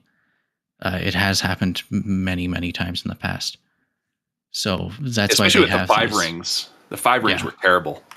Yeah, they've had quite a few of those collapse. Yeah, so I loved that they installed these tie downs and then the rings, of course, on top that we're talking about. it prevents the entire thing from just saying, "Hey, I'd like to move over here," or whatever. Let's see another good one. Like this one just starts to go down the aisle here all by itself. But yeah, that would require the casters to be new, and they have street sweeped in this area because there's so many rocks and debris. Typically, you wouldn't be able to do something like that. But anyways, it's just a funny thought that apparently they did have some of these start moving around on them. They did tie these down, and there's a lot of wind down there. Yeah. Boca Chica's always windy. I mean, you'll have like a good like light breeze one day, and that's great. But most days, it's by the beach. You get a lot of wind. It's just the natural environment. So I guess if we stay in this area, I think there's a ground photo looking into the high bay. Looking at, I guess, our new ship that's started stacking. You talking about this one? 20. I think 7? it's if you scroll down a little bit more, maybe a bit further. That one? Yeah, That's Mega Bay. Lower left. There it is. So this week, Ship 28 began stacking, and Ship 28, as some of you may already know, some of you might not, is going to be a traditional ship, traditional looking ship, flaps, tiles, Pez dispenser door. It's going to be back to normal. And they're making very, very quick progress with Ship 28 stacking. As far as I'm aware, the welding for the nose cone to the payload bay weld should be mostly done by this point. And in the aerial photos, I know Mauricio saw that the forward dome for Ship 28 is already in the high bay. We believe it snuck in yesterday while Lab Padre's Rover 1 camera was frozen. I feel like we got jammed. Folks. Yeah, right? Yeah, so I think it might be on the later. It was one of the last photos, at least in the gallery that I saw. Yeah, right here, mid-right photo. So inside of the high bay, you can see the forward dome for Ship 28. The forward dome of the methane tank is inside the high bay now. Oh, it's got this cute little dimple right there. Oh, cute little massive dimple. That'll pop right out. They're making really quick progress. Once this forward dome is stacked with it, that'll make the entire nose cone assembly. That can go over to the mid bay or whatever, and they can get to work on finishing that up, cleaning it up. And the tank section should follow pretty quickly. Like I said, most of Ship 28 should be ready to go very quickly. It's pretty thoroughly assembled in the Tenson factory right now. And we are at just a little over 11 minutes for Terran 1 launch, just so you know. Wow. Wonderful. That's getting closer than... Well, actually, they did get pretty close last time, too. It was at a minute. So, or just over a minute until launch, and then they held it for an extended period of time. I expect to see that kind of stuff happen with Starship as well. There's going to be some teething, of course, but they've had a lot of experience with the second stage and doing the full launch cadence there with, everything, even including ship 4, 5, and 6. 7 was non-existent, right? So it was really 8, then 9, 10, 11, and then they skipped over to 15. So all of those ships gives them a larger head start on testing as far as the launch of the vehicles. That was all suborbital, so now it kind of gets twice as complicated, or even more, because the booster is at the bottom of all this. Has to hold all that weight, but it's even more complicated if you think about the number of engines that way. It's like 31 times as complicated for that part. One other thing that you mentioned last night, Jax, which was a good call out, was this area right here is missing quite a few of its engine covers. Yeah, so Booster 9 has been going through quite a lot this week. We finally started seeing SpaceX begin moving its 33 Raptor engines into the Mega Bay. As it stands, I think they're at 16, 17-ish engines that have been moved in. And it's been a variety of outer engines and inner engines. The inner engines do have the electric vectoring actuators, which is really cool. We anticipated that due to the lack of hydraulic power units, and essentially what boosters 8 and previous used a hydraulic gimbaling system. So each engine would have 2 hydraulic pistons on them, and that would give you your 2 axes for gimbaling the engine, which allows your vehicle to steer. On Booster 9 and onwards, this is going to be using electric actuators, moving away from a hydraulic system. So it's pretty exciting. That's a pretty notable revision on Booster 9. And they're making pretty quick progress. And with the lack of shielding, like you mentioned beside there, we can assume that that's also going on right now. So when Booster 9 comes out, I think we're still probably talking at least a few weeks, and probably after 7 and 24 launch, it should be able to move into static firing and spin primes pretty quickly. I may be forgetting something here, but I don't remember Booster 9 having crowd tests. Did they do crowd test on it? Yeah, and latter half of December, they brought it out to the cryo station. Wow, I guess it's been so long that I've forgotten about that, but okay. I guess that makes sense. Was it on the Can Crusher or just the regular cryo station? It was just on its transport stand at the cryo station. Okay. One other element that we saw in this same area, just right beside it. Let me see if this one has it. Oh, the new road? No, not that part. We'll get to it in a second. The Mega Bay vehicle. We've got a couple of them. This is actually the second time we've actually seen it directly designated Mega Bay. What does that even mean? Mega Bay or vehicle? So this is reserved for vehicles for Mega Bay only. Like, this is their vehicle. They get to drive it around and do whatever they want with it. What is the Mega Bay vehicle? Is that like SPMTs? Like SPMTs assigned to the Mega Bay? I mean, that would you just get like a partial parking spot. You gotta fit one of shoot. Let me see if I can get it. It's under 26. Yeah, I'd see if I can just get it in frame here. So get one of these long behemoths to fit right just in that little spot. I feel like they got to be able to make that turn. They can make the turn. They just kind of stick out all the way to here. That's about what it would be. We're gonna have to look out to see what that Mega Bay vehicle is. I think it's just a truck like this. Oh, but look at the one on the left. What's that for? The ring? No. Oh, this one right here. Oh, that's for the what is it? The raceway lifting jig. Except it's parked correctly. They didn't park it in the right spot, but I think they painted it. Why draw the line if you're not going to park it right? You know? Well, no. They looks like they painted it while it was sitting here, and so this was the wrong spot. They needed to move it here afterwards, but they still haven't. They will. They'll fix it. See, this is how I know the parking spots aren't going to work. You'll get a truck like this parked diagonally across both these spaces. That's the Mega Bay vehicle. That is the Mega Bay vehicle. There's not two. There's just one. So just so you know, gents, I put the Terran 1 in the bottom right corner of the screen so everybody watching can see both Terran 1 and the images you're showing. Oh, what? Wow, thank you. Picture. Before we move too far away from the Mega Bay, I would like to clarify that just in terms of Booster 9's engines, there have been 17 engines moved into there. 11 of them have been for the outer 20 ring.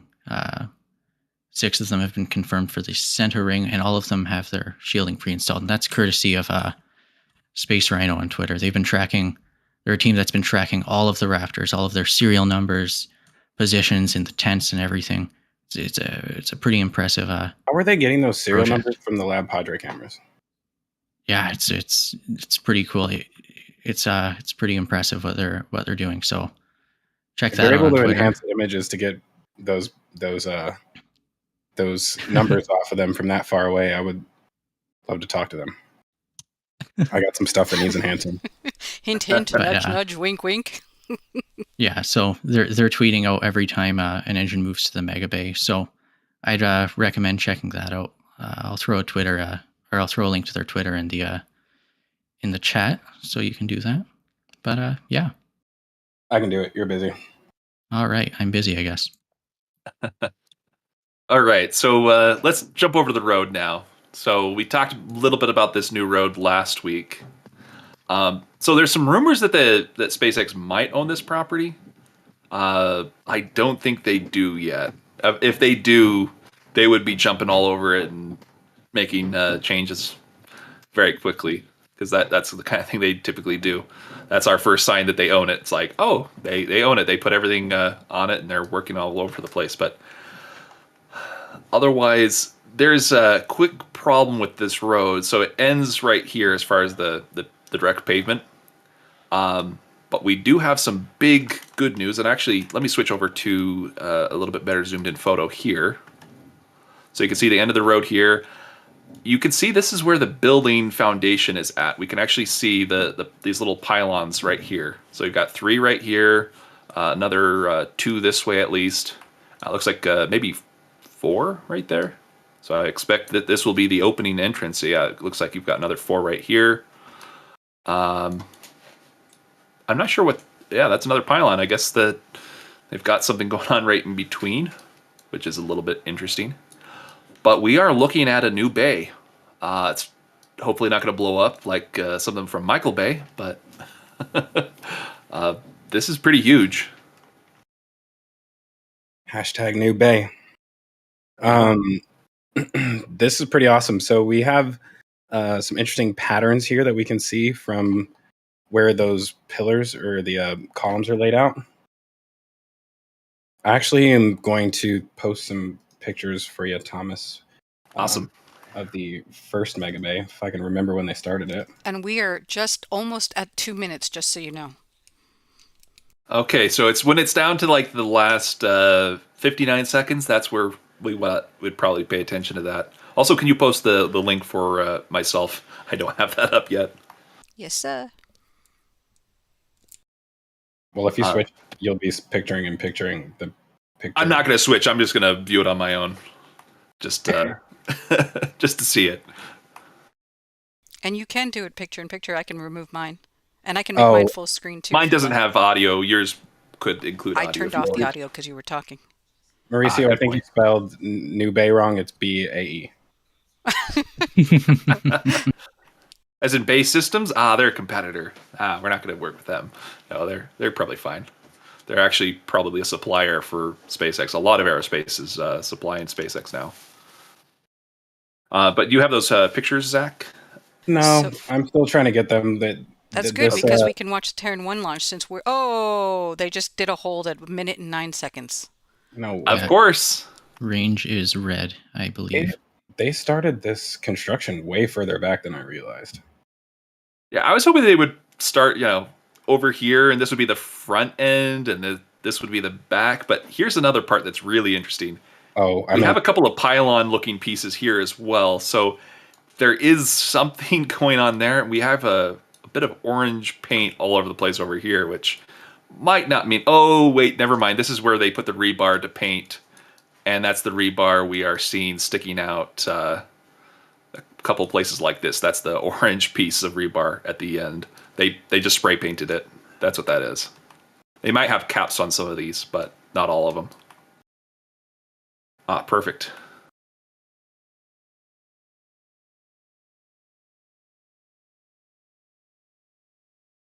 I'm going for even older images as well, too, just so we can kind of get as far back into that construction process as we can, just to see what we can see.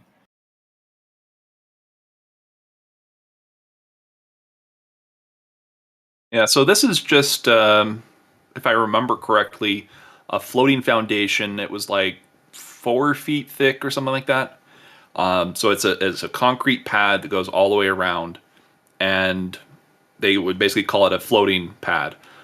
Well, the other side of the inside is basically the same way. It's just a thick pad. It floats basically on the soil. You can have, let's say if water is underneath it, you can have it basically decrease in height, and hopefully it decreases uniformly, and there's no huge issues with that. Besides, let's say conduits or pipeworks that come in might start cracking, so you have to adjust those, and that's a hassle, but it's not nearly as bad as the entire thing leaning one direction like a certain famous San Francisco building. Okay, I found the proof that there's no pylons underneath the original high bay. And I'm also going to throw some photos from Greg Scott in here so we can see the new mega bay at KSC. Okay. But yeah, there's nothing here as far as pylons or anything like that. You would tie the rebar directly into pylons. Otherwise, it doesn't really do as much structurally. See if I can get these older images for us.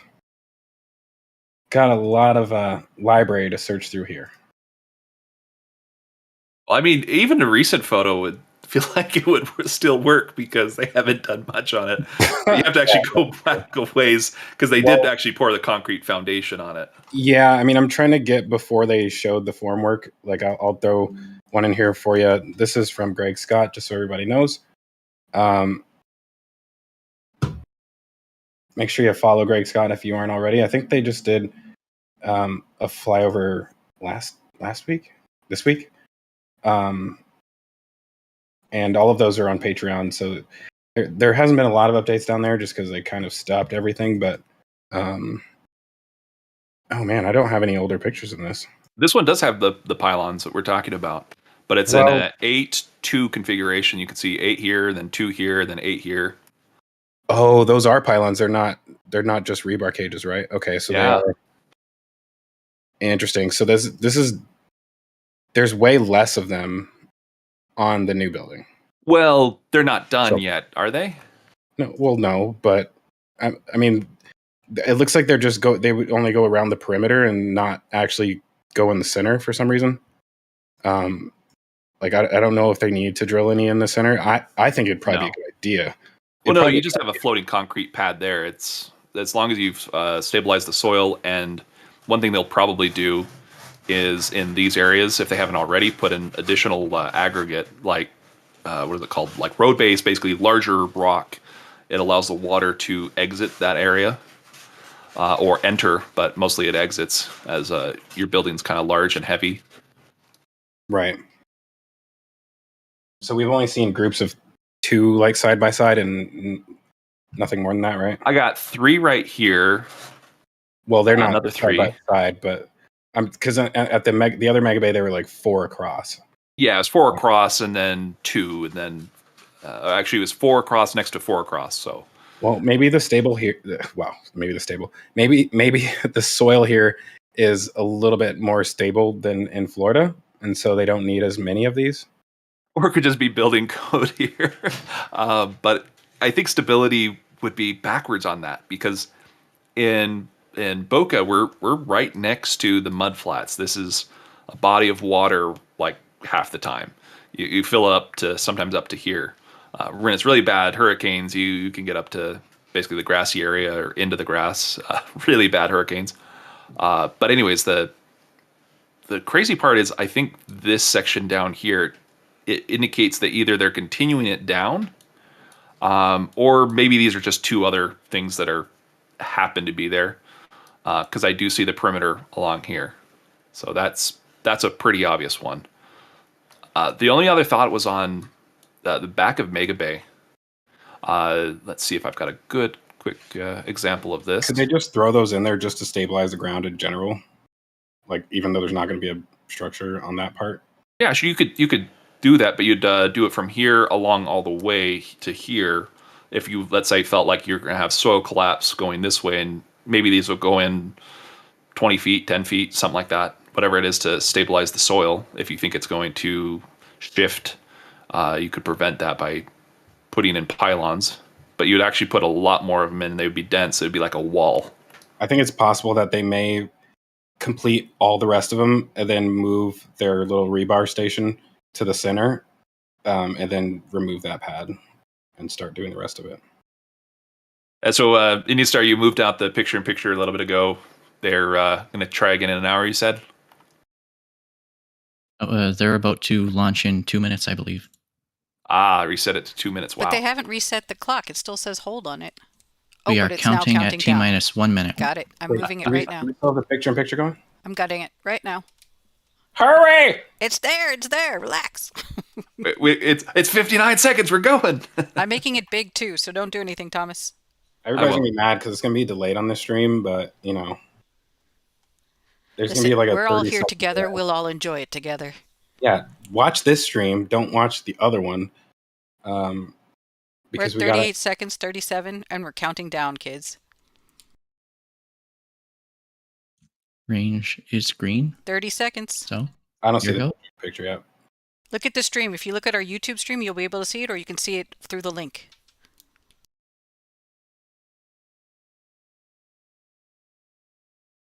Yeah, it could also abort itself, so 15 watch out for seconds. that. Make it bigger. Oh, okay. Aye, Captain. We're at 10. Oh, shit. Sorry. And we got demonetized. Just kidding. Ignition. I said pit. Here we go. Shut down and abort. And shut down. Oof. Wow. Did it shut down? It was a static fire this whole time. Wet dress rehearsal. It was a static fire at this point. And wet How do you dress hold rehearsal it 0 combined. minutes? It aborted itself. That's the thing. Is the rockets are typically very conservative on their numbers. If they're out of bounds, they will abort. I understand. I'm just like, Everybody who left to go watch this is about to feel foolish. Well, I'm glad we got to watch that, and they're gonna now have to scrub and do another round, and if depending on what the numbers say on the vehicle side. Wow, That'd be that interesting. is crazy how long it held itself down before aborting. See, I wonder that's if an engine didn't ignite or something. Well, it looked like all of them did ignite. Unfortunately, we don't have the ability to play that back right now, but or maybe we do. I don't know. It looked like one of I can them play it back if didn't you'd like. ignite. Well, Sorry, it looked like all of regardless, them ignited. Sorry, but they kind of sat there and they were like actually probably looking at all of their like sensors and whatnot. That's interesting. That was a very long time to sit there with engines ignited before aborting. regardless of what happened, for a second launch attempt, making it to ignition, abort or not, that's pretty good. It's Good on better you. to abort and try flying again unless something's going to go wrong, like very wrong. Like you're losing pressure in main tanks or many other potential issues. This is a better outcome than it exploding during flight. Oh, Thomas, I know what they're doing now. I get it. Okay, so back to. Oh wait, sorry, Andy, are you rewinding this? Would you like me to? I wasn't sure. If you are, then we should. I then I'll can't. say So what I you was tell me gonna what you would like to do, sir. Yeah, go ahead. Okie dokie. How far back would you like to go? Well, actually, I can't see it unless it's live, so let's not do that. Okay. Shall yeah, I move sorry. it then? Yeah, we're fine. Sorry. Okie dokie. They basically did like a 6-second static fire. 5 of those were the actual firing. The 6th was the engines turning off. So Thomas, right now, what I think maybe potentially is happening, even though it's still not the same as the other Mega Bay. So right now they have, it looks like patterns of 3 right there. What I'm thinking is that they've done 3 passes around this square, and because they have to drill the hole and then bring in the concrete trucks to like actually pour the caissons, they move around the circle and then they come back and do the next one. So I feel like They're letting it cure. yeah, and so they're just moving around the circle, coming back, and then there will be a 4th hole there, and then they'll probably come back and make another row. So they probably will be there for a while, just doing loops around it. I like that idea.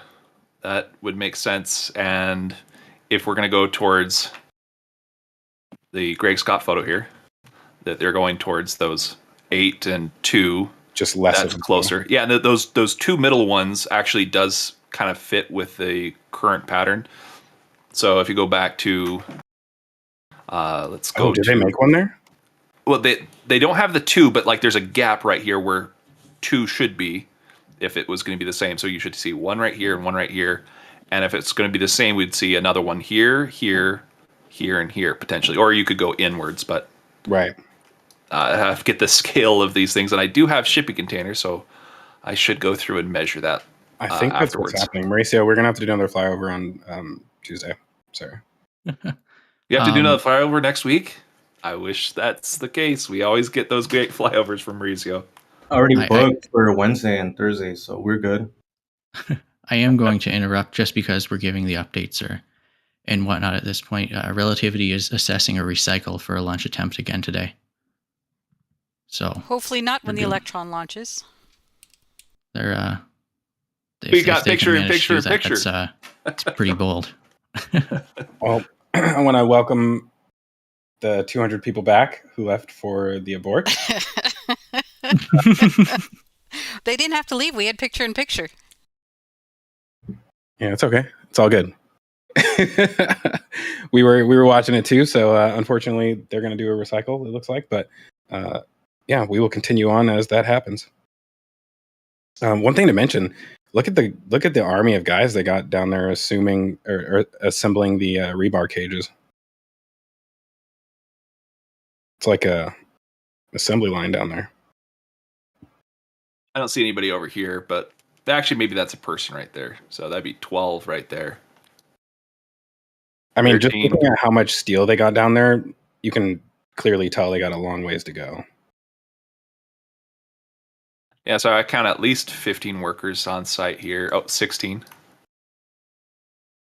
So Well, can you just look at the rebar cages really quick? yeah, sorry. No, you're fine. Swirled.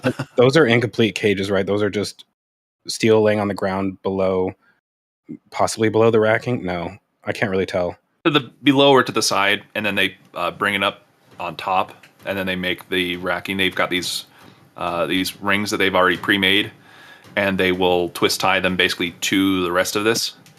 So the rings themselves are giving it structure. Those are basically like a rebar, and that's what you see along here. So these are the actual little columns that they have, which each one looks like it's maybe 2 feet, maybe 1.5 feet.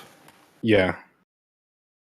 Wow. I mean, that's a huge pile that they have down there. And then also to the left, there's a bunch more. And so, I mean, oh, wait. Sorry. The ones directly to the left are completed cages, right? These are the completed cages right here. But to the left of it, no, these are just rebar sitting there. Are you sure? I think so. I mean, the completed cages would look like this. That's what those look like. It looks like a bunch of them, just like a few completed cages stacked on top of. Maybe I'm tripping, but yeah, that's a lot. I mean, we got probably another week or so of this before they finish the base. Well, the other part is this rebar that they have here for the rest of it. Are they going to go through and form in the sides of all of this to use this rebar, or is this just for the pylons? Because if it's for just the pylons, we got a lot more to go, and based off of this, yeah, we've got a lot more. Because like this is the vertical rebar I was talking about. You've got a top layer, like you can see here, and a bottom layer you can see here, and then you've got these vertical elements, which is the piles that they've got going. Yeah, it's just interesting. I'll tell you what, I'm really excited about this because, sometimes it feels like, oh, they're just done building at Starbase and now there's not going to be nothing to talk about. But they're never done. So I love seeing new projects get started. Yeah, I mean, it's going to be really nice to watch this second building. I mean, do you have a long distance shot of that? Because I'm just imagining what that will the Starbase one. Just imagining what it will look like with a third taller or a fourth tall building like that. I mean, it's like a. Oh yeah, they're one right in the middle. Actually, this one's would be the best one. Yeah. Wow. I can't even imagine. I mean, okay, so if you think about it though, this is Blue Origin actually looks kind of similar to this right now in ways. Obviously, well, you look at that foundation. I thought, is this Blue Origin's foundation? No. Well, Blue Origin is building just a ton of different foundations right now, all at the same time. And I don't know. I don't want to show Greg Scott's most recent images because you guys should join his Patreon. But maybe I can find an older one. Because they still show all of the different foundations. But yeah, I mean, having multiple bays like that makes a lot of sense. It's really cool, like just the way that it in the end will be organized, because it's like you have the huge star factory and then there's just like a gigantic parking lot in the middle of them, in the middle of the star factory and the 4 bays. I would, the mid bay just seems so irrelevant now. Like if they get that third structure up there, I would honestly not be surprised if in the very end they end up with like 2 high bays, 2mega bays. Well, I'm going to squirrel on you here a little bit. So they have the ring inside mid bay. Mid bay, you're talking about. You hate mid bay too. What did I call it? You call that high bay. Oh, mid bay. I don't like the mid bay anymore. Well, they've got it as what looks to be what's it called? Jax, save me on this one. Turntable? Yeah. So yeah, they've got the turntable here. They've got 2 of those pieces. This one here, and then they put the other side in high bay that went with this. They were bolted together when they came in on the truck. So with that being said, what does that mean, Jax, to you? Like if they have 2 turntables in there now, so is this just a pre-stacking station, like you stack? Well, there's only one turntable. It's just here, and then this is the base for that turntable. Oh. Well, yeah, it's kind of, they have parts on site for an additional single turntable. The parts are kind of scattered all around. Question is, will it go to the mid bay where there's a spot right here? No matter where it goes, you set up a robot to weld this stuff in the mid bay, and it'd be good for like those little tank sections. You could do a booster's methane tank in there. They only have 2 stacking stations right now, and that is not enough.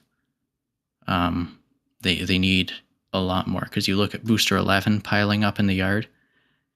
That shouldn't be happening, ideally, just because they're waiting on booster 10. So I feel like, I mean, this suggests to me that they know that as well. This is like them confirming it to a degree. They're problem with mid bay though is that it has no bridge crane. Just use a Grove. So do you think they'll start? I mean, it would be interesting if they just started doing booster forward section methane tanks stacking in there. Yeah, you could do the ship tank. You could do a bunch of things. I just want to see the robotic arm for it, and it's like anything could go. A little you could also telescopic crane. Tear it down and then build another high bay. You could also do that. Why don't you just have 4 mega bays, and then we'll all be happy? Because all you get is 2 turntables and a microphone. But before we move away from this, because we've been talking about it for a long time, I do think it's funny because you go from small, medium, large, and then from the Star Factory, it's like the opposite. It's almost like building up. You build up from the Star Factory, and it keeps getting bigger until you get to the mid bay, and then it goes to the 2 mega bays at the end. That's kind of cool.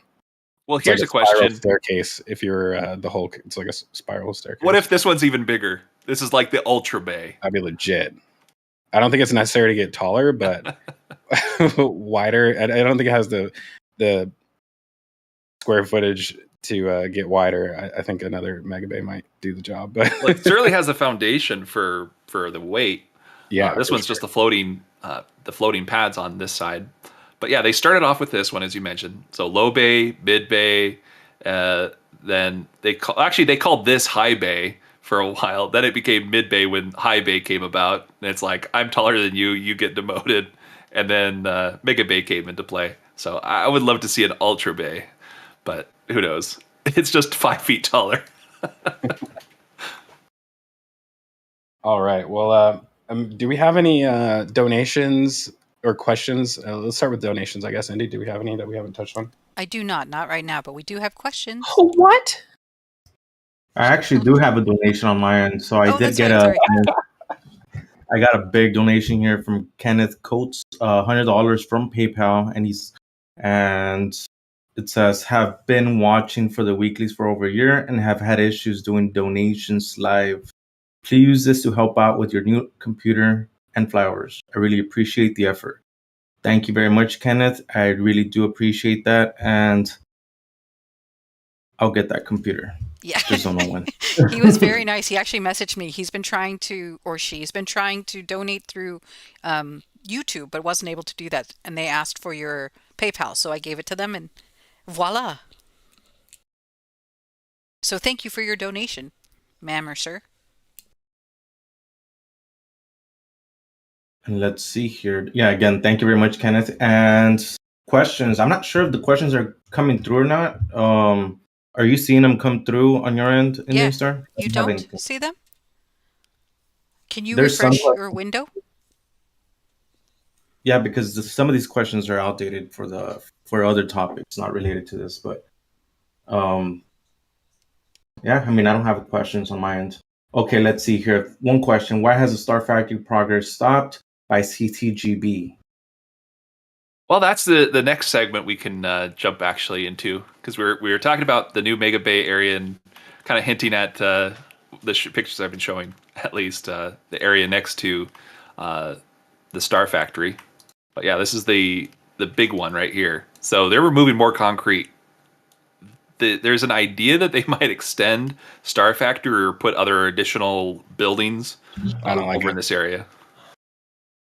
I feel like right now what they need more than anything is parking space, and that looks like a really good spot to put a parking lot. Like if you look at the areas leading up to it, it looks like they're framing out a big parking lot. They're going to need a parking lot somewhere, and that's really like the only place left to do it. So I also feel like a lot of the employees would probably really love to not have to walk all the way across site to get to the Star Factory, if they can just park back there. So you can Well, see there's a current parking lot. It's not completely full on this photo, but it's getting there. Yeah, I think a lot of the workers that work in those two buildings, so the ground fabrication tent, the receiving area over there, and the what's that other white building down there in the middle? This one right here? Yeah, what's that one called? GSC, that's the pizza building, is it not? Or is it No, this is the building? pizza building right here because it's got the oven door. Sorry. But this one right here, I don't know what they call it now, but I know what they do with it. They make a lot of pipe and internal work, and this is probably one of the, I guess, nicer buildings up until Star Factory happened, because these are the tents, and like this one was a little bit better as far as I think operations go. But this is one of the original buildings. Like they built Low Bay and they built this one, I think, just before Low Bay or some variation thereof. Yeah, so extending the Star Factory, in my opinion, is not going to happen. We already know the square footage of it, and they would have to revise that if they were going to do something like that. And I just don't think. Well, it's like this little building right here. So stuff like this, they might come along and say, well, we would like to extend things over this way for these other additional parts of the building for shipping, receiving, or whatever they're doing. So like they have all the steel rings over here. This doesn't look like a permanent installation. It looks like this is an area to stick your steel rings while you're messing around over here, because this used to be the area that was basically their shipping, receiving for this stuff. But this is now out of the way. I do suspect that that's kind of what they're going for, is shipping and receiving in here. And yeah, maybe we will see a bit of a parking lot as well. And there's obviously signs that they're building this road out so that it will become more active. So either way, roads are coming in. Yeah, excited to see that progress. They're definitely making a lot of work getting that area all framed out right now. Yeah, well, this is the huge area right now. Besides what's going on with Mega Bay 2 or whatever this would be, or 3, because the other one's in Florida. But yeah, things are moving fast. Speaking of moving fast, do you want to go over to actually, before we jump too fast, was there anything here that we need to talk about? There's one thing I can think of, but anything else that you guys can not really. Okay, I'll just point out the one thing. I pointed it out like every week. But this one, they've completely painted these, and these are the same shapes as you have for the nose cone jail. So it's the structural test stand for nose cones. So it looks like these would be for having additional rings or whatever they want to. Let's say they want to have a whole payload in there, or not payload, but payload bay with a Pez dispenser or mock Pez dispenser. This would be a great way of going through and doing that testing. Other than that, there's nothing else that really stood out. It's just those have been painted and they're white, and structural test stand is white. But that's about it. If you go over to the dome yard, I'm going to very briefly mention that the booster thrust puck that was there in the dome yard. So the last photo you have was This is fine. the new dome yard. That is true. Wait, which one? Oh, the old dome yard. Okay. Old dome yard, yeah. Sorry, I mean, it's hard to call it. I mean, technically you weren't wrong, but any other name is too long for the other yard. It's the old and true name. So there's the framework that the booster thrust puck was sitting on, just below your cursor. That would have been this one or this one. It's kind of looks like a square. Oh. Just cursor down a bit. This one There. Yeah. Thrust puck. There was a thrust puck for booster 16 on that, presumably booster 15 or 16, depending on if they use them all or if there are any test articles or whatnot. But that's gone inside now, presumably for some extra material to be added to it. And I do know that we spotted a thrust puck en route from Michigan, which should hopefully show up within the next couple of days at Starbase. That was Brady Kensington, I believe. Yeah, for that area. I believe he's for NASA spaceflight, and yeah, that's a pretty cool thing to see. Presumably would be for booster 17, like I said, pending that all of them get used and there aren't any test articles. But yeah, it's crazy. They haven't launched booster 7. They're already 10 more in the pipeline. It's quite something to think about. Well, one thing we discussed about that was an open question that you solved, was the weld line. We had seen in previous articles that there was a weld line between there's basically two plates for those thrust pucks. And what was the result, Jax? Did they keep it, or is it, did they replace it with one solid block? We can pretty confidently say it's still two halves. Okay. In the thrust puck that Brady found in Michigan, each half was very distinctly two different colors. So yeah, it's still two halves. All right. So now that we've gone through that, let's jump over to the integration site, if that sounds good. Sounds great. All right, so I call this entire area the integration site, just for my own nomenclature. But like, this is the village, this is the tracking station, solar panels, Prancing Pony. This was the BFC shed. Now it's just an office. You named the whole area after the smallest portion of the entire. No, I named it after this portion right here. It's the biggest building, but it's the smallest plot out of. I feel like this is the village. You know, because the village takes up the most surface area. True. I mean, that is a large surface area here, but I'm going for the tallest, biggest building. That's what I'm going for. You just put the capital like outside of the suburbs. Well, okay. Let's call it this. What's the tallest building in DC? It's the Washington Monument. What is it? The capital called? Washington DC. There you go. Fine. So I'm not the only one with the logic. Well, speaking of new parking lots, yeah, a new parking lot over there in the middle. Oh yeah, it's so brand new. You can see that these cars came in. They brought the dust with them, and it's full. And people are still parking across the street. Well, they probably live there, but I feel like nobody lives during the day. Well, sorry, nobody's at home during the day. You know, everybody lives during the day. Let's put it that way. Yeah, where are we going with that sentence? I'm sorry. That was weird. Yeah, I mean, just looking at all the cars all over the place, it like clearly looks like they need more parking. Yeah, they definitely do. They actually took up this area of parking. We actually noticed this yesterday, that there are basically bumper bars right here. So they have water trucks come through here to drop off their water deliveries to these water tanks. But they come through here, and it's almost like a way station. But I don't see anything else that shows that it's elevated or anything like that for a way station.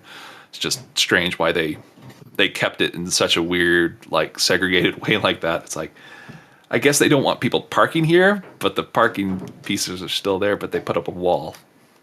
Just get rid of the lines. That would have solved it. Oh, well. So we do have some other news here on this piece right here, and I'll show you on the ground photos the same piece. But this is the 2-point ship lifter. So we figured out what this was ages ago. It's just kind of a fun jump into like how this thing works, and we were talking about it lifting the ship, and that was the main idea. But we were like putting it with chopsticks and all sorts of crazy objects, and Zach's like, well, what if it's just to lift the ship and that's it? It doesn't do anything else. It doesn't attach anything else. It's for the cranes. It's like, oh yeah, that one's perfect. So they went through and actually did a load test the other day with it. I don't think we have any video of that at the moment, but it was pretty neat to go through and watch that happen. So let me see if I can show you the ground side of the pieces here. So that's the load spreader. This is what you would have for as a mock part of the ship. So this particular element, they put the actual weights on. It was just 2 weights, so it would be like 24 metric tons. Nothing close to the 125 plus metric tons that you would have for a ship. Plus, you would like to maybe add on another extra 100 tons because payloads. You want to be able to move your payload with your ship onto the top of your vehicle.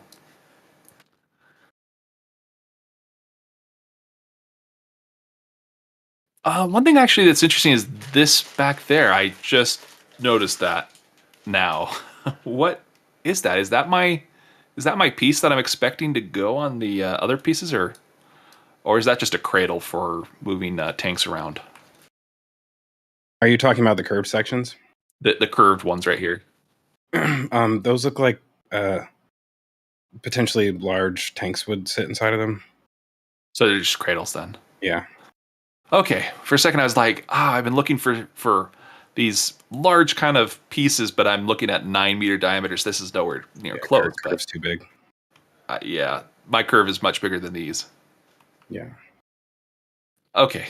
I think that was just about it. Is there anything else? Let me just jump back at the aerial views of the integration site. Are you trying to avoid going to the launch site? Well, I'm about to ask if there's anything else before we go to the launch site, because there's plenty there.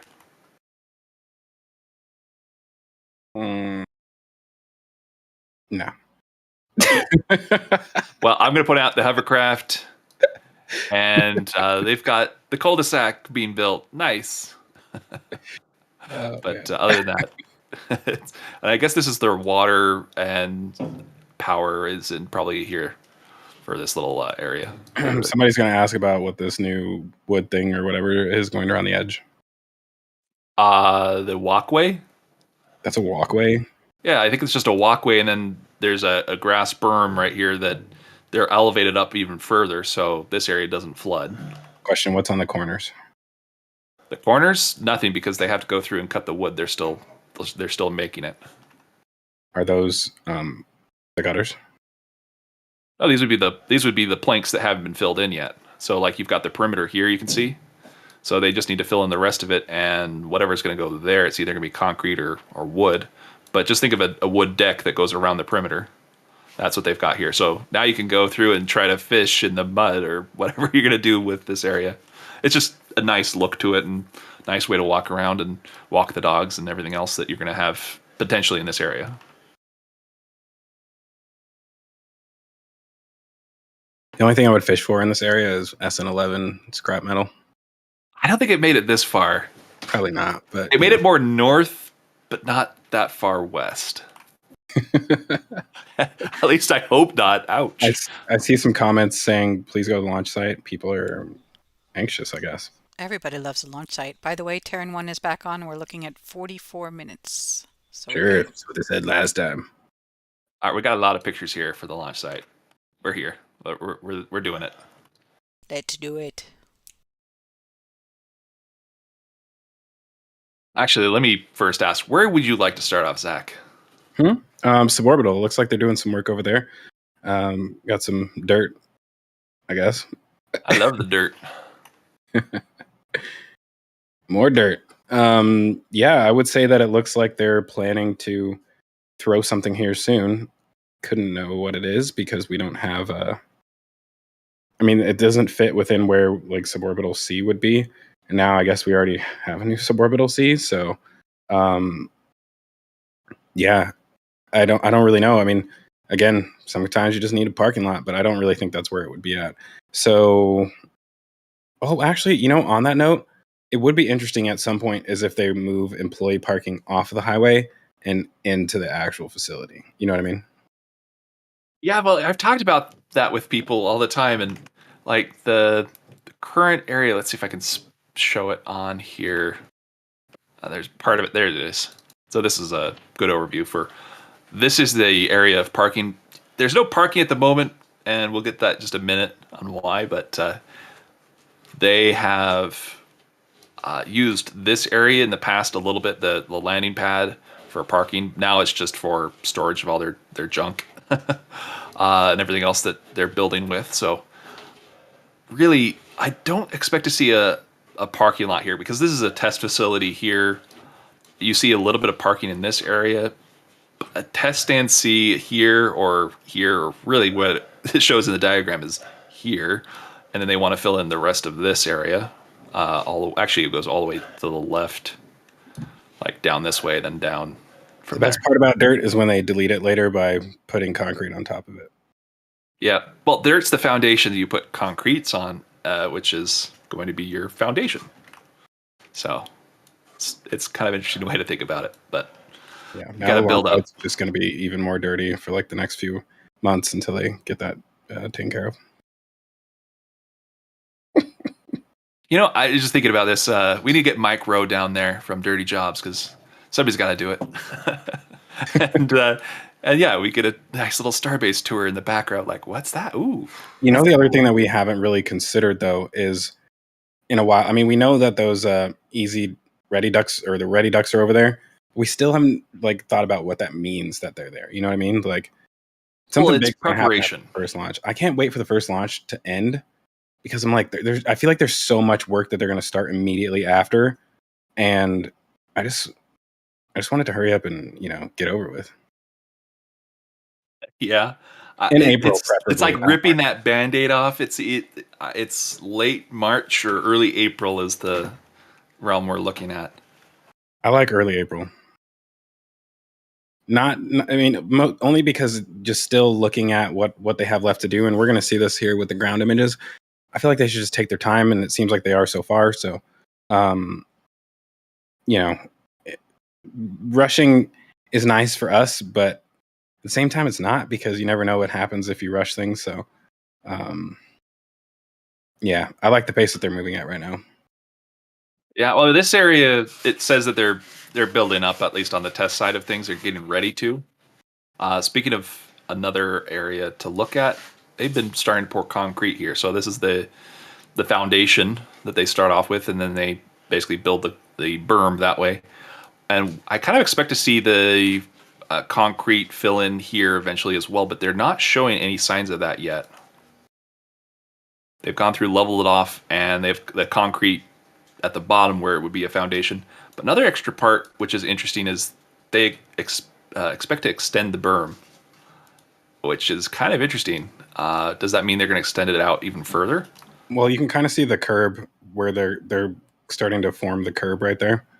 So I think it'll probably just end right there. Oh, there is actually a curb there. Okay.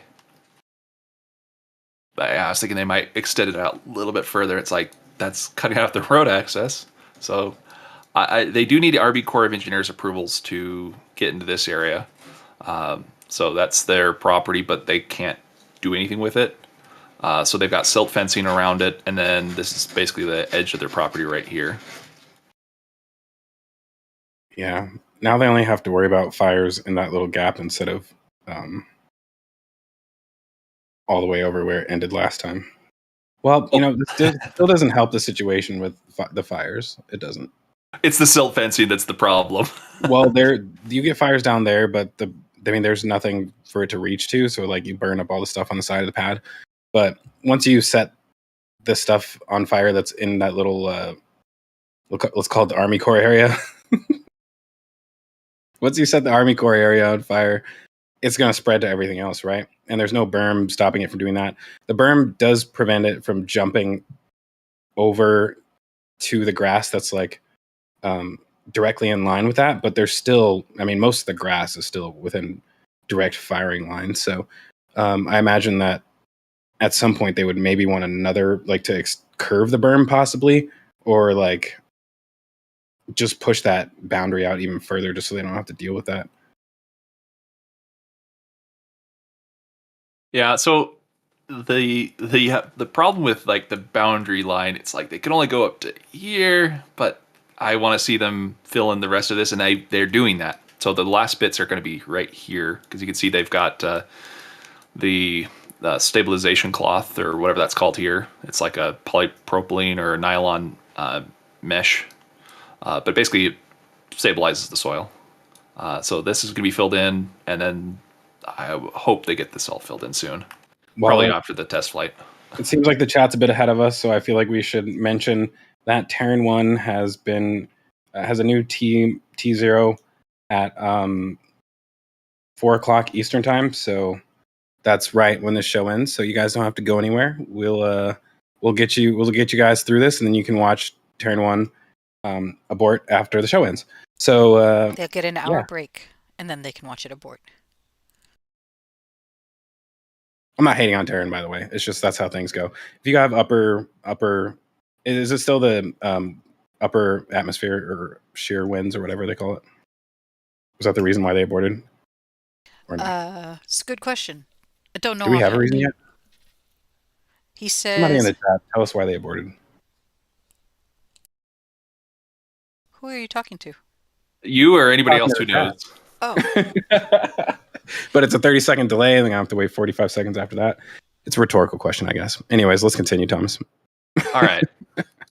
Let's go look through this pile of stuff. They've obviously filled it in again. They move it around. It's interesting. It's like pickpacking, like you could do for Amazon or something else, where you go through and find what you need. Then you go through and get a crane in or forklift and move stuff around to get at it. So you make aisles to get to something to move around, and then you... I feel like Amazon would lose their minds if they had a storage pile that looked like that. Like theirs is a little bit more organized, because you can see a little bit more of a path between stuff, but it's close to some of this for some of those facilities. One thing that will, and this is being serious because I still haven't seen enough from Blue Origin to like really talk about them as far as in comparison to SpaceX. But one thing I would imagine in the future is like if you have your storage, what's it called, inventory tent that you have at Sanchez, like something like that at Blue Origin. Theoretically, when you put everything up on racks, you just, on the day that you have certain events scheduled, like, okay, we're installing downcomers into Super Heavy number 56, or sorry, New Glenn number 56, all of those parts would just come down on the rack and end up like at the edge of the bay just waiting. You know what I mean? Because that's really how the Amazon factory works. So I wouldn't be surprised if they actually are able to streamline their manufacturing in that way. Like if they're thinking ahead in that way, like, okay, if we want to manufacture these quickly, I don't know what their goals are as far as like how rapid they want to be launching or how rapid they want to be building things. But that is an advantage that they have. I mean, similar to how SpaceX has a manufacturing advantage because of Tesla. Blue Origin has a storage advantage, so they can store things for longer. Yeah. Well, I mean, I'm thinking about that. It's like SpaceX actually needs Amazon, or at least their method of storage and inventory, in a sense, because it's like they're going to go mad dash at building these rockets. They're going to build them eventually one every 3 days at, I suspect, each of the sites. So that's really 2 every 3 days. That's just an insane number, but that's the cadence that you have to get to for going to Mars. So being able to have a way of basically doing your inventory, you probably want to talk to the people and hire or poach the employees from Amazon's distribution and warehouse systems to get that going on your side. But the robots, I don't know if those will occur, because they do have those little robots that go underneath the pallets and moving around. And it's not in all the facilities, but it is in some of those facilities. That would be kind of neat to see that from SpaceX as well. But I don't know if Elon wants to invest into that quite yet. He needs to pay attention to be able to invest in it. He's too busy with Twitter. He's got like how many companies right now? It's boring. 5. At least 5 major companies, and then he's got other little projects here and there. But If I can count them out on my fingers, it's one too many. I can count my fingers too, dude. So yeah, I don't know. Anyways, looking at this little storage pad in the center, the other one. Okay. Now we can get to the. So they have some paneling. This is the paneling station. This is where they lay all the paneling down that they're going to put on the launch mount. I'm still wondering if we're going to get shocked that the stuff that we think is awning is lower awning. I would not be surprised if somehow they find a way to integrate that, because number one, there's way less of those panels, and they don't really have to stretch all the way around the launch mount. Really, they just have to cover the cryotubes, which are only on I don't know, I want to say like a third of the launch mount. So it's not like you need 20 of them. You only need, 18. You only need 6 of them, and that's what they have essentially. So I'm wondering if those awning pieces are actually the earliest pieces to show up for the final shielding configuration. You know what I mean? Like, Oh, you're talking about the panels here? no, the Okay. awning panel, the awning section. Oh, these 6 right here. Yes. I just wonder if they're lower awning sections that, like, we think they're extras, but they're actually a part of the final. Yeah, I asked that question a few weeks back to say, well, what if you just throw it upside down? Would that make sense? And now it's kind of like a donut. It's got that shape to it already. You might as well just continue it so that you can resist the damage from the launch of 33 Raptors, and repeatedly at that. Yeah. And it's got 6, and it's got 6 openings between the legs as well. Yep. Well, I don't think they need to go in between each legs. So there's only, so the supply pipes take up 2 legs. It comes up 1 leg, and then it goes across one, and then it goes to the booster quick disconnect. And then on the other one, so you're saying like more of 2 panels between 3 of the legs, really? Yes, exactly. Instead of 2 panels between 6 of the legs. So I feel like it could work. I don't know. I mean, let's look at what else we got down here. So there's the one remaining panel, the side panel that's right to the right that you're about to nope. Left. You're talking about one of. Oh, this one. Sorry, that's the last one. It looked like concrete to me. Sorry. I always feel like I have to like revise the way I explain things because I'm not very good at directing people. I need a laser pointer, but we all do. So there's that last section, and then directly next to it is one that we are pretty positive will go over the staircase. Yeah. And then there's one more directly or above that'll also be on the staircase. Talking about this one? Yeah. So there's the big one. That one will be the next piece up, and then the one below that will be the last piece, most likely. And that's on the right side. If you're facing the staircase, because that's one that's missing the most, I think. Wait. The right side's missing 2 panels. The left is missing 1. For the stairs? I think so. I thought they were both missing 2. We'll look at it in just a minute. Yeah, we'll look at it in a second. So you have those 2 and on the right side, you see another way on the right. Yeah, you got that one. I think there's one more far on the right outside of the view. Nope. Okay, there's not. It's There's so outside another of the one view, it's somewhere. outside of this image.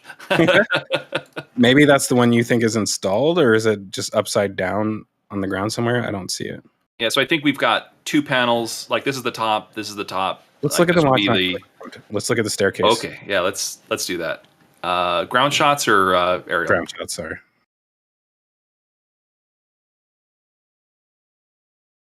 Sorry, this will take me 1 second. I have a feeling we may go over on time today because there's good stuff to talk about here.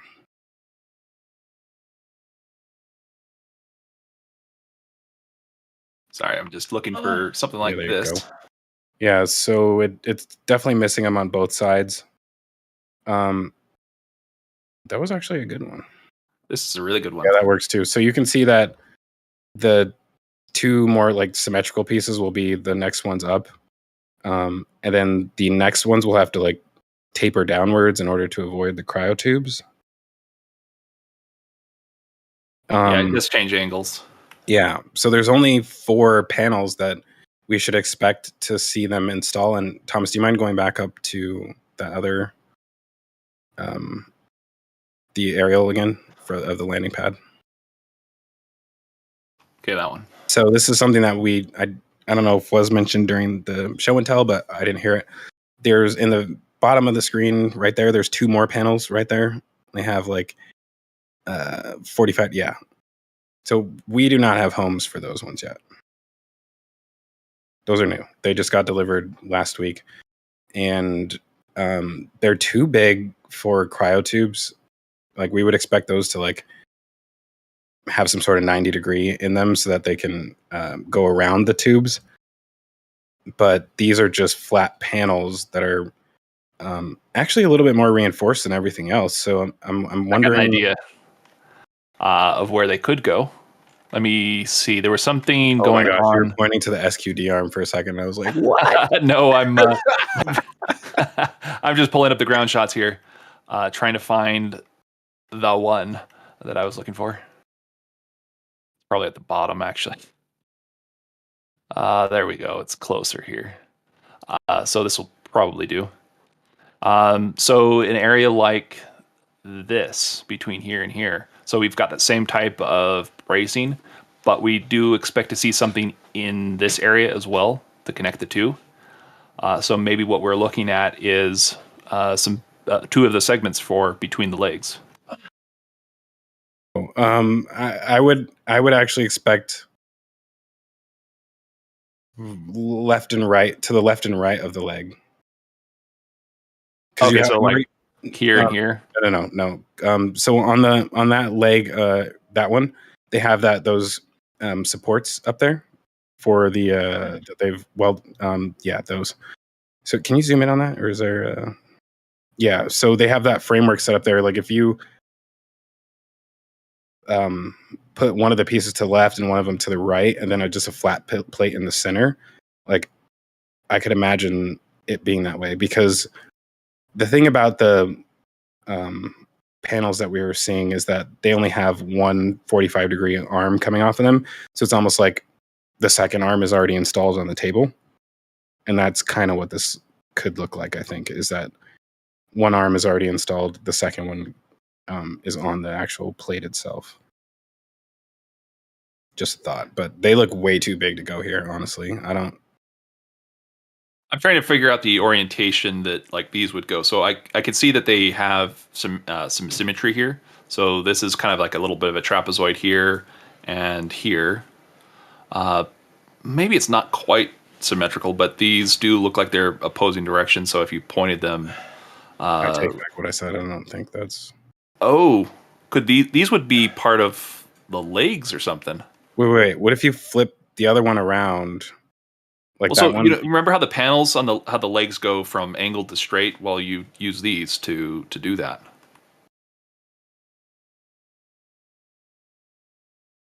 So sorry, I can't remember which set of images I'm on there.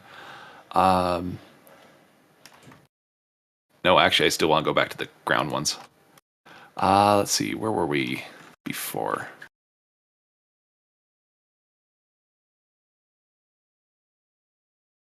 The stairs will be, I guess, a good example of that. So you see how there's the angle of the stairs for these panels you're talking about before with the other panels. So there's quite a bit of an angle here that you are looking at. Right. That kind of would be the direction that those other pieces might go. I've stared at it so long and I just can't think of where else. Oh, no, they definitely do, because you're looking at this right here. It's got internal bracing. We don't have the internal bracing yet. We just have the panels. For the... Yeah, so these pieces right here no. would be the one bracing. above it, the one above it to the top left goes in that spot. Here? Yeah. That one goes in that spot.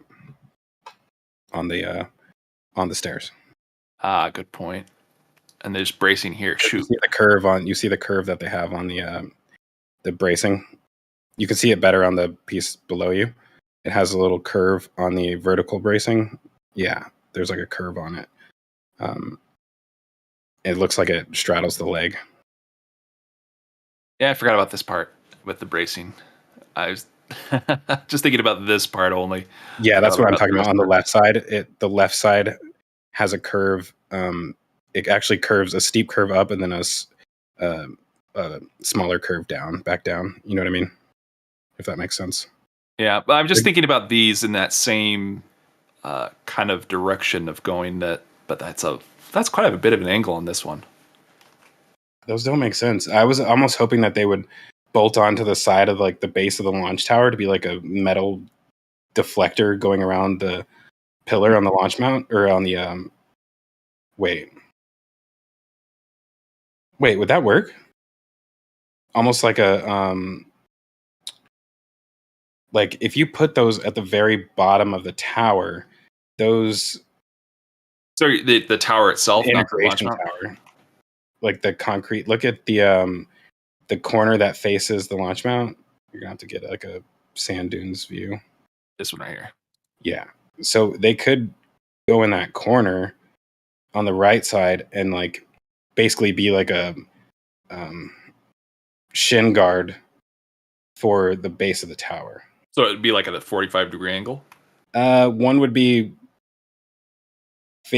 coming to this direction, and then the other one would be on the opposite side. It's just like literally a shin guard. Okay, so it's just a 90-degree angle without any orientation changes? Yeah. I don't know. It's the only thing It looks more like it's an all-on piece. I'm pretty sure we got it right the first time, but it's interesting to go back and look at things and go, well, what else could it be? Because sometimes we're missing that. Well, we'll have to follow up on this one. What else we got out here? So we have... This was a big one right here, actually, if you want to get to that, or Sure, go is ahead. there anything else in here? You can talk about that really quick. Okay, so this was something where we were looking at this the first thing when Mauricio got those flyover shots, because Booster 8 was moving around yesterday, and we were hoping that it would actually go park here, because we're not wanting to see that go back to the build site. Never again, please. We want to see this launch as soon as possible, so this was very optimistic to say they have cleaned this out. They did barricade it off so people do not drive into this area, so they could just move these out of the way and put the booster there. But instead of putting it there, they put it right here. Wait, which one is it? This one, sorry. So they put it here. So this is the booster cryo station, but it's also a pad. You can bolt it down. It works. So that's the good news. So might as well talk about that elephant in the room on that as well. Mauricio got it in flight. How do you get so lucky about these things, Mauricio? I don't know. Good timing. We just got lucky. I didn't really plan it out. That particular flyover was booked. It's usually booked at 12 p.m., so it just worked out with the lift. Wow. You get these, you get cryo shots, you got test tanks. I just think your flyover schedule matches up pretty well with theirs. So let's see, when would we expect the flight? we probably expect to fly over at the same time, which makes it not happen for the flight because the entire airspace is closed at that point. So got to look at your schedules. It's normally you go Wednesday, Thursday is your normal schedule for flying, right? Yeah, well, last week we tried Wednesday. It didn't work out because of the weather. Thursday, same situation, and Friday which is yesterday, we finally got it going. But the thing that's kind of frustrating is one thing is the weather, and the other is that we don't have access to the Cessna 182 that we typically use. So that's kind of been causing some issues since we have to schedule a few days in advance. With the 182, that wasn't the case. We used to just be able to use it whenever, Yeah, so they're doing have to do additional maintenance on it for those kinds of things, right? For the vehicle. So that 182, how long does it take you actually to get up to altitude with the 182 versus the 172? 182 takes about 20, 30 minutes. And with the other aircraft, with the 172, it takes us about 45 minutes just to get up to 10,000 feet. So it takes a while. Oof. And that's going to cost a lot more on the gas side of things too to fly the 172. Yeah, there's a lot of factors too, like the weather conditions. For the most part, it climbs different on different days. So based off of your schedule of Wednesday, Thursday, and Fridays if things slip, SpaceX would be flying between the 22nd, the 24th, or the 29th to the 31st if they're going to fly at the end of this month. So that would be kind of interesting to see which of those 6 days it actually occurs. If it's going to be this month, I know that Zach is saying next month, which would be between the 5th and the 7th, if it's the beginning of next month, or the 12th to the 14th. It's the first half of the month. But yeah, that's kind of the way they go. You fly over and they're already testing something. So should we go to this side of things, Zach, or well, let's look at some ground images of the launch mount because there's some things that they installed on there. You're gonna have to go on the other side of it, the little boxes that they installed. Yeah, now that I know what you're talking about, go right to it. Yeah, so a lot of people have been asking about these, and I think I know what they are now.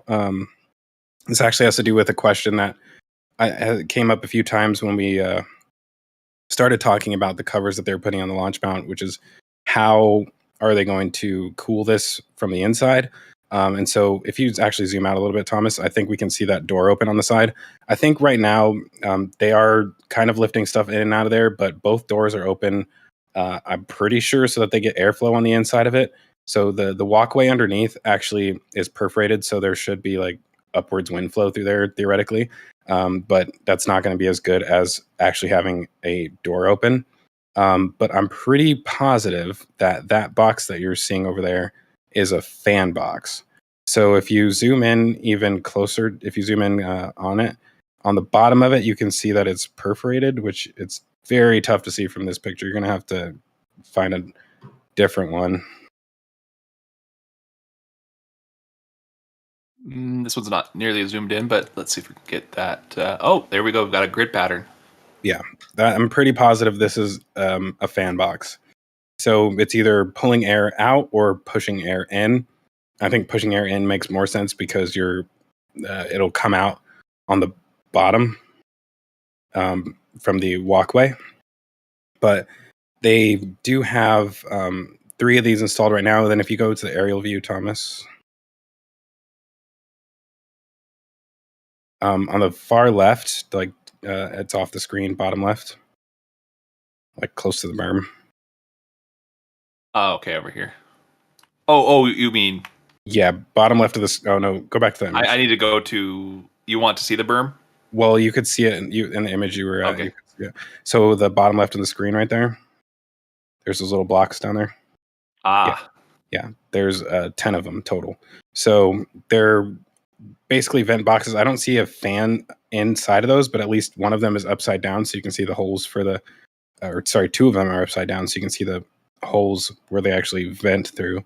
I think it could just be as simple as like installing these, and then you put a fan on top of it inside the actual cover, but it doesn't have to like drop into that plenum. That's essentially like a tiny plenum. I'm something that you've pointed out just made some alarms go off in my head here. So these particular elements, they're screens, right? So we just looked at the one on the bottom side, and there it looks like this would be on the top here. Yeah. That's a screen. There's a screen on the other side. That's a safety mechanism. It prevents the fire from going from one side of the system to the other.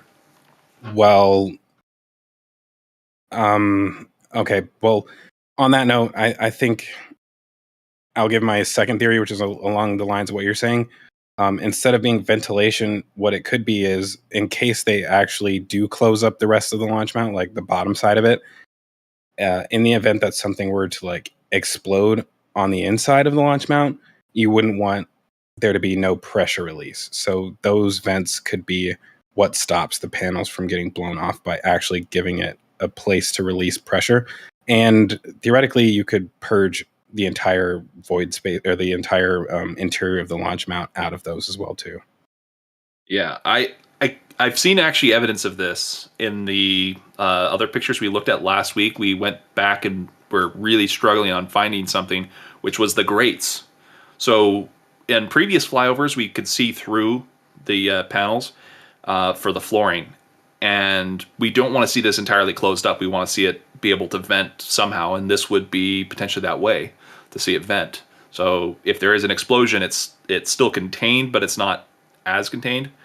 And these parts right here would basically be filters for flame if there's multiple of them inside of it as well. And you could also have a fan, so you're moving air through it as you would just for conditioning the environment. That's something that would be useful. You just have to have power to it. So it could be multiple pieces that we're talking about here, or it's missing that Fallon element, or it's missing some other parts. Another interesting thought is having these like pull air in instead of pull it out. Sorry, push air in instead of pull it out. Well, I guess it would still be pulling either way. Basically, so when the clamps are extended, like when the booster's on top, you do have an opening there for like air to get out. So instead of like risking having fumes and all that stuff from like methane getting pulled into the table, you could create I guess this would be positive pressure zone inside of the table, so that everything inside of the table gets pushed out through the QDs. So you're not pulling in gas, you're only pushing it out. So lots of ways that this could be used. Just ventilation, actual fire safety, whatever it is, they got it. So does that mean FireX would also be used through that potentially? You sound really far away. Sorry, my mic was in the wrong position. Does that mean that FireX could be used in that way as well? Well, the FireX is on the outside of the table. I don't think this would be. There is a FireX. There is a fire suppression system on the inside of the table too. Well, if that went off, the inside of the table would be flooded. I don't know if there's any way to like drain that. But yeah, I was going to say this could be a way to like drain if the interior FireX goes off, but I don't think that's what it is. One thing I haven't seen any evidence of, the ground shots, they kind of hint at something that could happen. Which one is the nitrogen line here on the FireX? I can't remember. It's the one that aims down and then back up, right? It actually comes from. It's this one right here. Correct? Oh, I don't know if you can. Yes, that's it. But as far as the actual supply, sorry, yeah, that is it right there. Yeah, so this is the water side of it, and this is the nitrogen side of it. Yeah. Mm-hmm. I'm just trying to go through and find the nitrogen side, because it's like it goes onto the inside of the edge of the table. There's a ring. If you go to the aerials, and look, there's a view that shows like the center of the table. Thomas Dave says the other way. What you said, but in reverse. What did I say that was the other way? No. Water is the J end, and N2 is from the top. I think that's what he said. That's what I was saying. So it's the other way, which would be no. It's you had it right. Okay. Anyways, so let's go to the overhead. The amazing shot that Mauricio does. There was a really good one ahead. Close on this one, closer here. Either any of the, we don't want a direct overhead because it won't show it. So okay. So like this one right here, would that be good? Let's do that one. So if you zoom in, there's a bright pipe right there on the middle. The nitrogen comes from that and then goes to the pipes that run to the fire. Right? They're the detonation suppression system. Okay. Does this used to have holes in it, I thought, or does it still have holes? Still does. Okay. It may not, though. But the thing is that when that system is active, and this is something I believe they intended to install from the start, but they didn't because there was tons of other things that needed to go before it. So it was just like, oh, we designed this, but yeah, we'll put it in last because we mostly probably only really need it during launch. And then they figured out that they actually need it during spin primes as well. But I believe that while it's purging downwards through the nozzles, it's also through the little holes on the top purging upwards. So it's like doing both at the same time. Pushing air up, and then that gap is kind of sealed by the clamps and the Raptor QDs. And then so all you have to do is like purge downwards, which requires way more air or way more gas and water in order to purge that space. So it's just like tiny little holes that purge upwards, and then all the rest goes down. Because the reason I asked that original question of like where this pipe is going and trying to figure that out, I would really like to see that pipe connected onto the internals of the entire orbital launch mount or stage 0, basically. For purging, exactly. Like they should purge. One. They should purge here, and they do have stuff that says purge, but it's for the internal lines. I would like to see purges just to go into the hood, for instance. It's an enclosed area. This is an enclosed area. Anything that could potentially have methane build up, I want to see it be purged. So you have, let's say, methane, but nitrogen. So what happens when you heat that up? Not a whole lot. So you want to get it to that point where there's nothing going to happen that's going to be negative to your stage 0 from, let's say, methane building up. I think there's probably already a purge in there. We just can't see it. There probably is, exactly. But it's just, I would like to find it or see it or Elon talk about it or have a tour of the inside of this entire orbital launch mount. Wow, good luck. I would love that, though. That would be insane. Like, Tim, if you're listening, go inside stage 0 next time you do a tour. It's like those really weird areas. Like, he's seen the stage 0 before they put it on top. So, now he potentially could go inside of it. You have to go up the stairs, which just over here. Oh, no, I'm sorry. That's the stairs right there. Sorry, I was looking at the wrong angle. But yeah, that's a fun idea. Well, one thing we should look at really quick. From the air, you can actually see the weld lines on the... So the canopy extensions, like you can see that those weld lines for the little plates that they had to add up there, you can actually see that they've finished. I don't think that one's done. I don't think either of those are done. These last ones are the ones that are not done, if I remember correctly. Yeah, or was it the 10,000 feet up? But here's the cool part. I was not expecting this. Let me go to the ground photos to show it. So you've got these gaps like this right here. And we were talking about this stuff last week, but something changed, probably 30, 40 minutes after, which was this. They put in the first panel on the inside. So there's the panels on the outside we're expecting. I was expecting these to be on the outside as well. It's not. It's on the inside. And that's perfect. That's amazing because you could see it's here as well. They're going through all of these and We'll go putting the back panels and on look the at the other inside. one again. So this one? This was the Yeah, first one. do you see how it has two lines, almost like there will be another panel on top of it? That's because it's welded. That's bled through. That's heated up that surface. That's the weld. Okay. So, and that this is a good thing to mention is that they went and put those panels up on the inside. They welded it. They like tack welded it down from the inside. And then they went back, welded the whole thing top to bottom from the inside. And then now they have to come on the outside and do the same thing. Because although you did it on the inside, you still have to, what? You don't have to do the outside. They are though. Why would you have to do the outside? Because you just have to have you have to have these two panels together. This does that. Well, with the top of these covers, the way it interfaces with the canopy, and even just talking about the canopies were welded top. They were welded outside and inside. Everything on this launch mount is welded inside and out. So you weld them on the inside of the table, and then you do two more welds on the outside so that it's sealed. It's basically sealed both on the inside and outside. You don't want to leave that gap on the outside and allow moisture to get in between there. Okay. So you're talking about specifically this in between from this plate to this plate. Okay, I was thinking you were talking about putting a whole new panel on. That's like, yeah. If you go to some of the other images, you can actually zoom in and see the weld line that they did on some. That one's not welded, but some of the other ones are. Okay, this one might have it.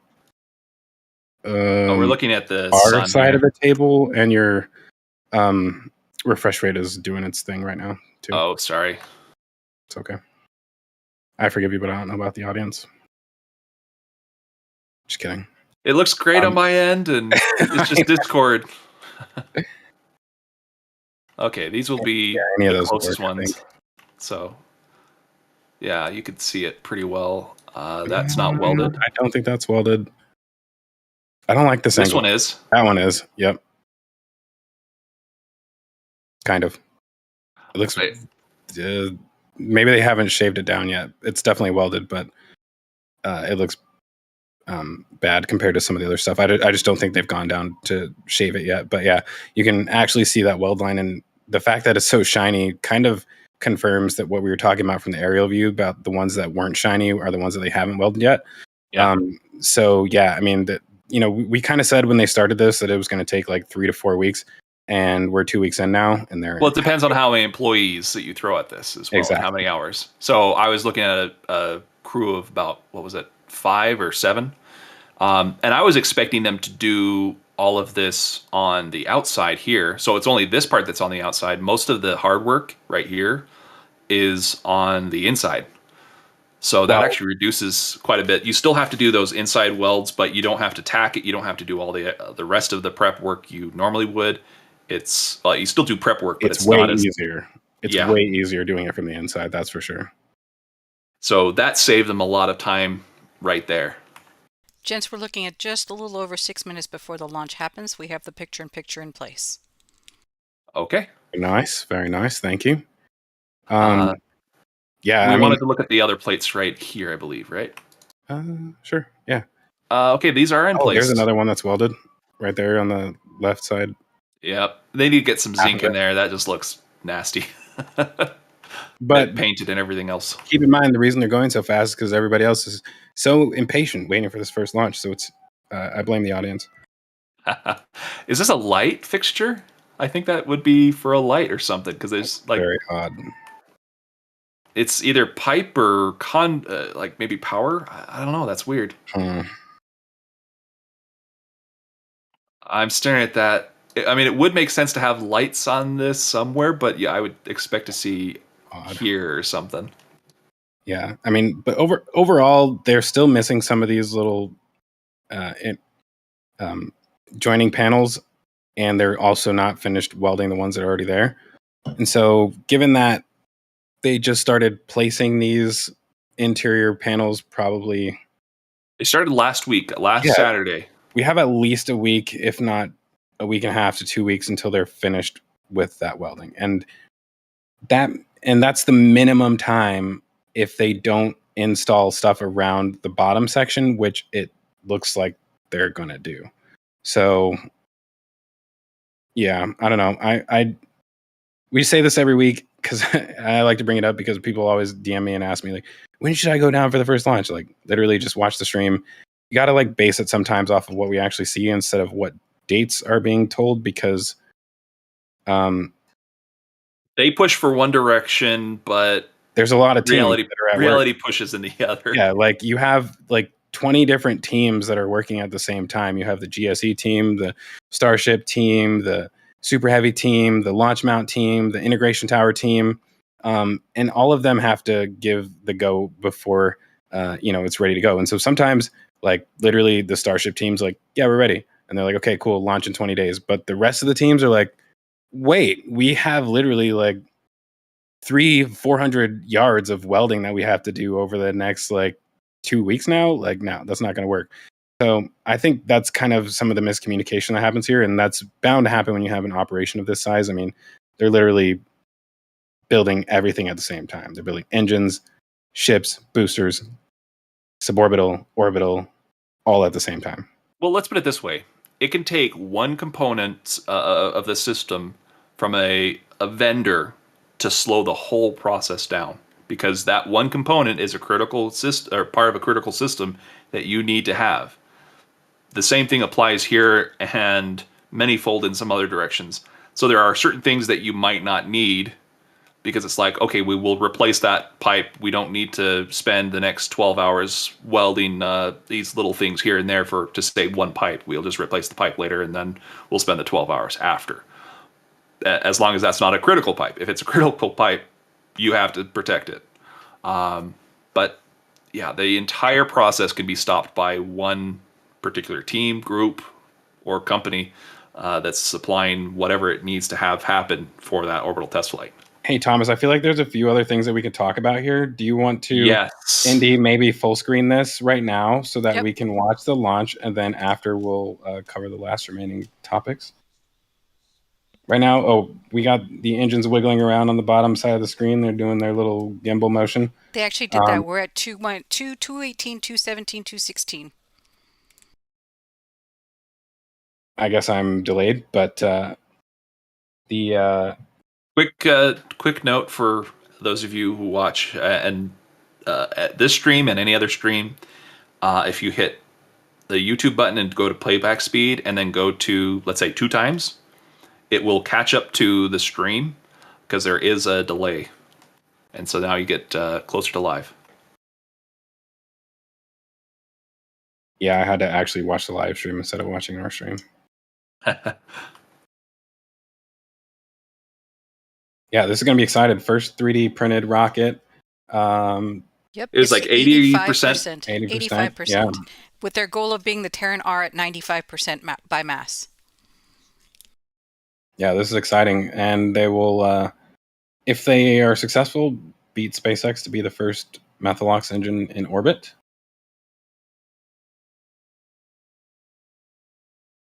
Which is just a fun fact, but doesn't really matter at the end of the day.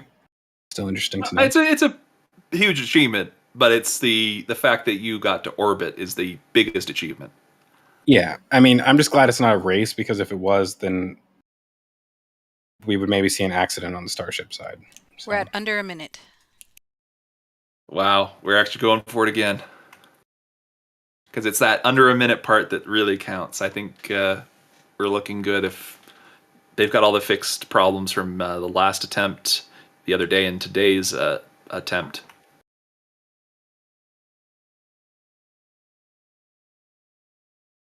Speaking of the other part that really counts, if you guys be on the lookout for over the next few weeks, or the next few days, actually, got part 2 of the last episode coming out. We're going to talk about the other 50%.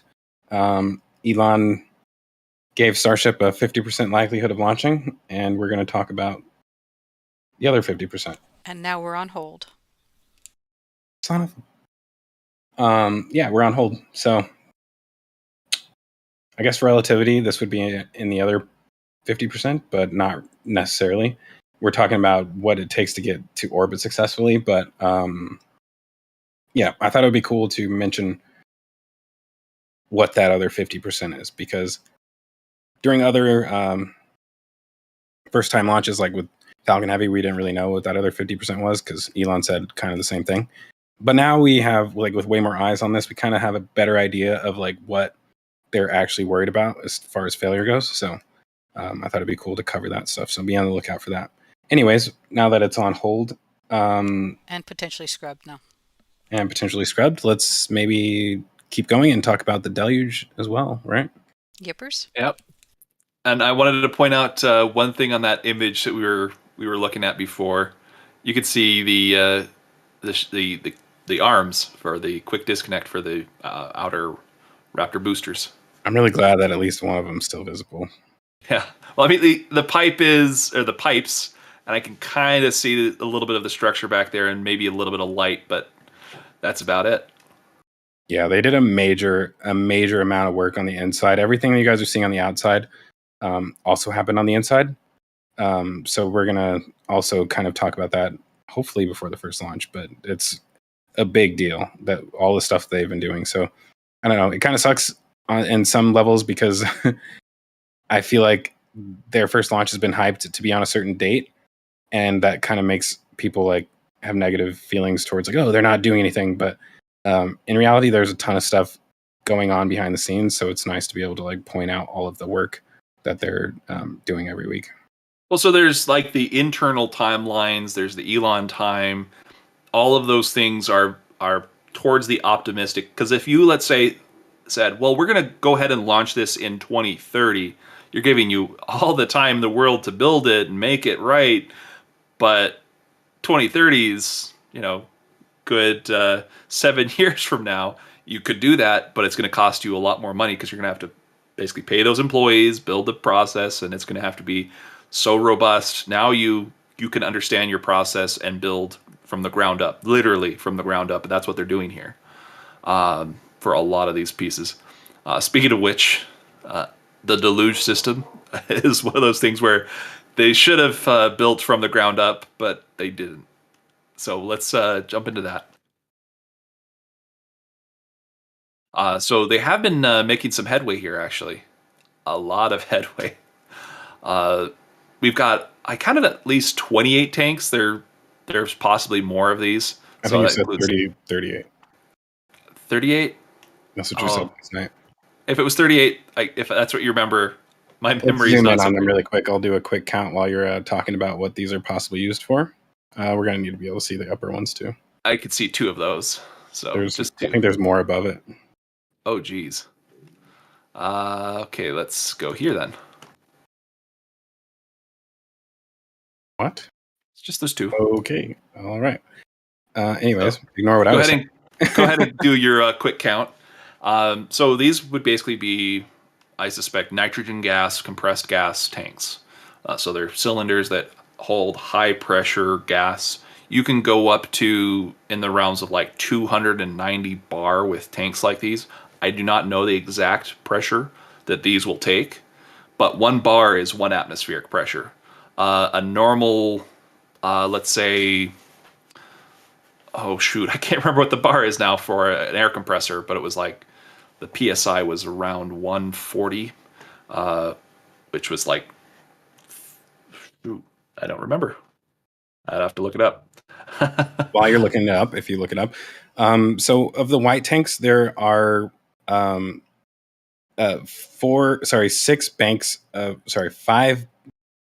sets of 4 tanks. So there's 40 of those because they're double stacked.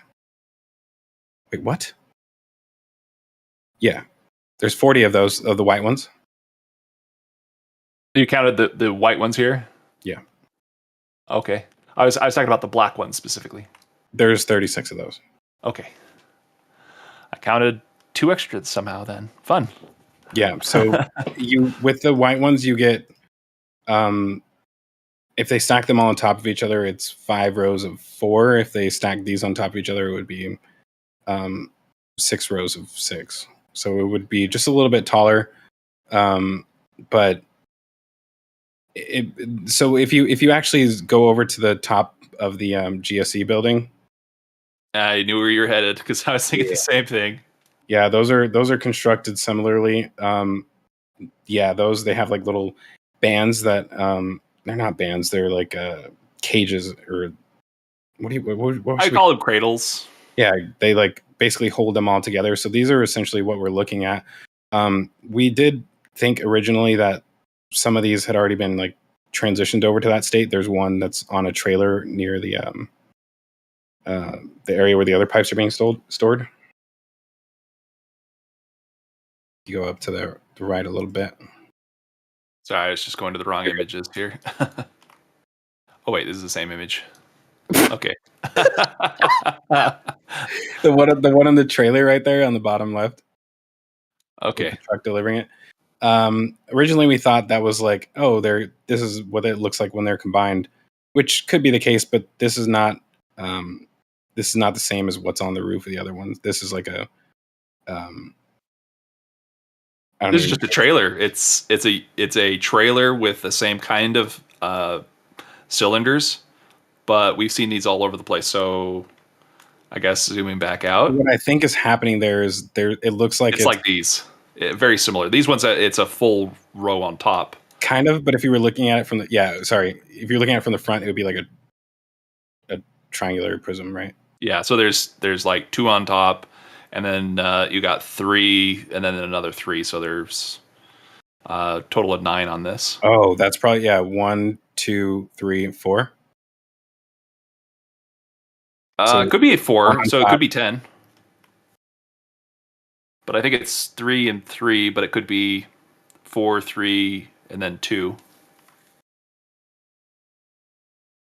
Yeah. I don't think that's related to this, even though it does kind of look like something that would be delivered. But yeah, this just looks like a very massive gas system that they're going to have for this. But the one thing that is still missing is, like, no matter what they have here, as far as when it comes down to like what we should expect before launch, like they still don't have a big water tank, which is what they need.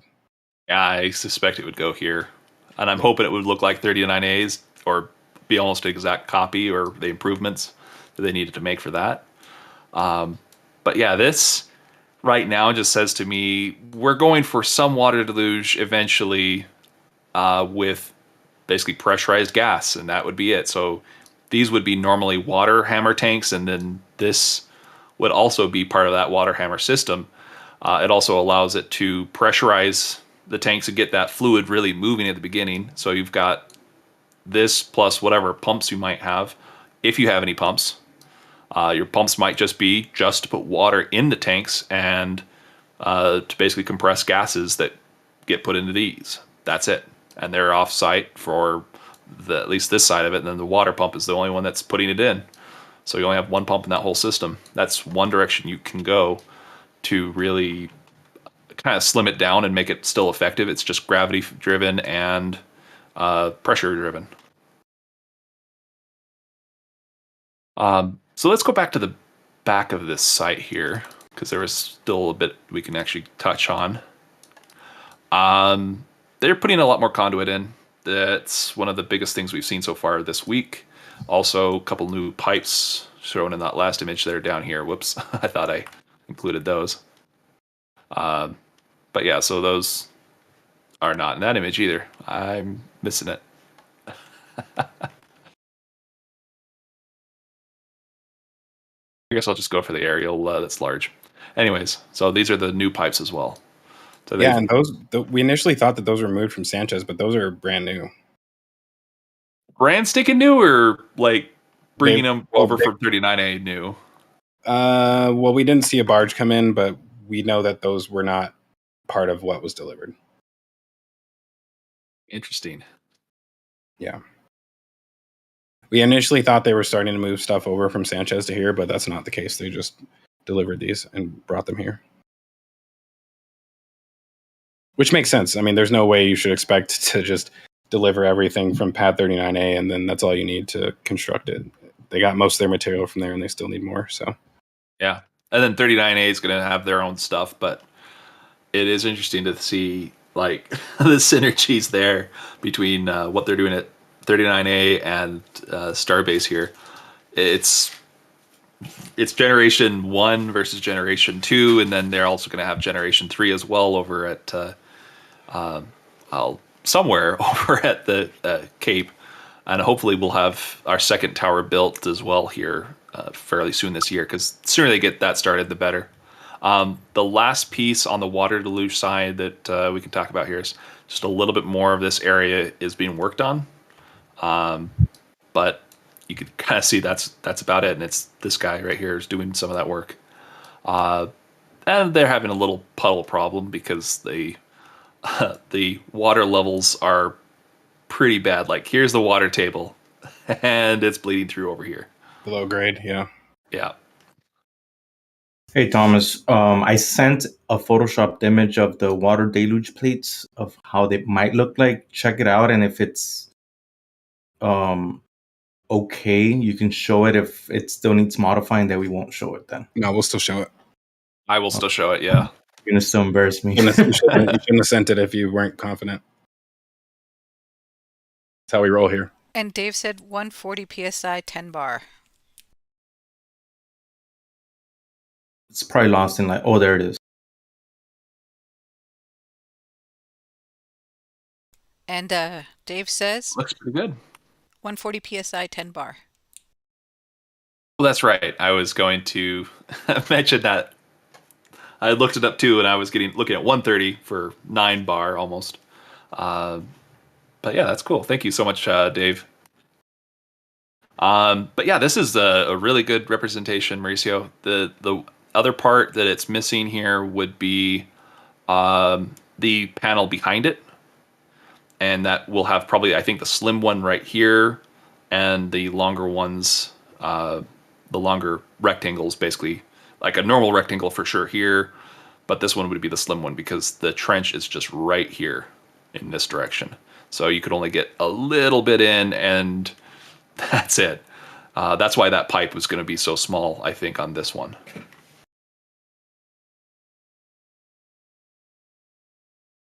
Okay. I'm just thinking, is there anything, Zach, that you want else on this launch site that we haven't covered besides painting, and they have been covering these, so these have been now covered. We mentioned that last week. I mean, they started, but now it's completely covered on this one, mostly covered on these three, and now we covered it as well. Yes. Perfect. Okay. We've gone over by 13 minutes today. This is good. Yeah, exciting show. Thank you all for staying here through the scrubs. Shout out to the 154 people who joined late for no reason. If you guys make sure to hit the like for us and also go back and watch the stream so you don't miss all the other stuff that you missed. Thank you all for joining us this week. I'm going to say goodbye until next week. So thank you all, and I'll pass it off to Thomas. All right. Thank you again. It's been a pleasure to drive this week. Sorry about the glitches here. We'll see if we can do better on that. And we'll pass it off to Grandpa Joe at the end here. But we do have Mauricio. I'll send it your way. All right. Yes. Thanks everybody for joining us today, and thank you for your support and the donations. And please like the stream, share it with somebody who hasn't seen the stream before. And we do have a couple of questions, but we will answer them in the after show on Discord. So you can head on over to that if you're a member, and I'll pass it along to Indian Star. And we also want to thank the 2 donators, Gigi and Jim Cabot, for throwing in those donations at the end here. We really appreciate it. Thank you all for joining us. We hope to see you next week. And Grandpa Joe, take it away. All right, guys. One last goodbye. Main engine cut off. Stay separation firm. Love you. Bye.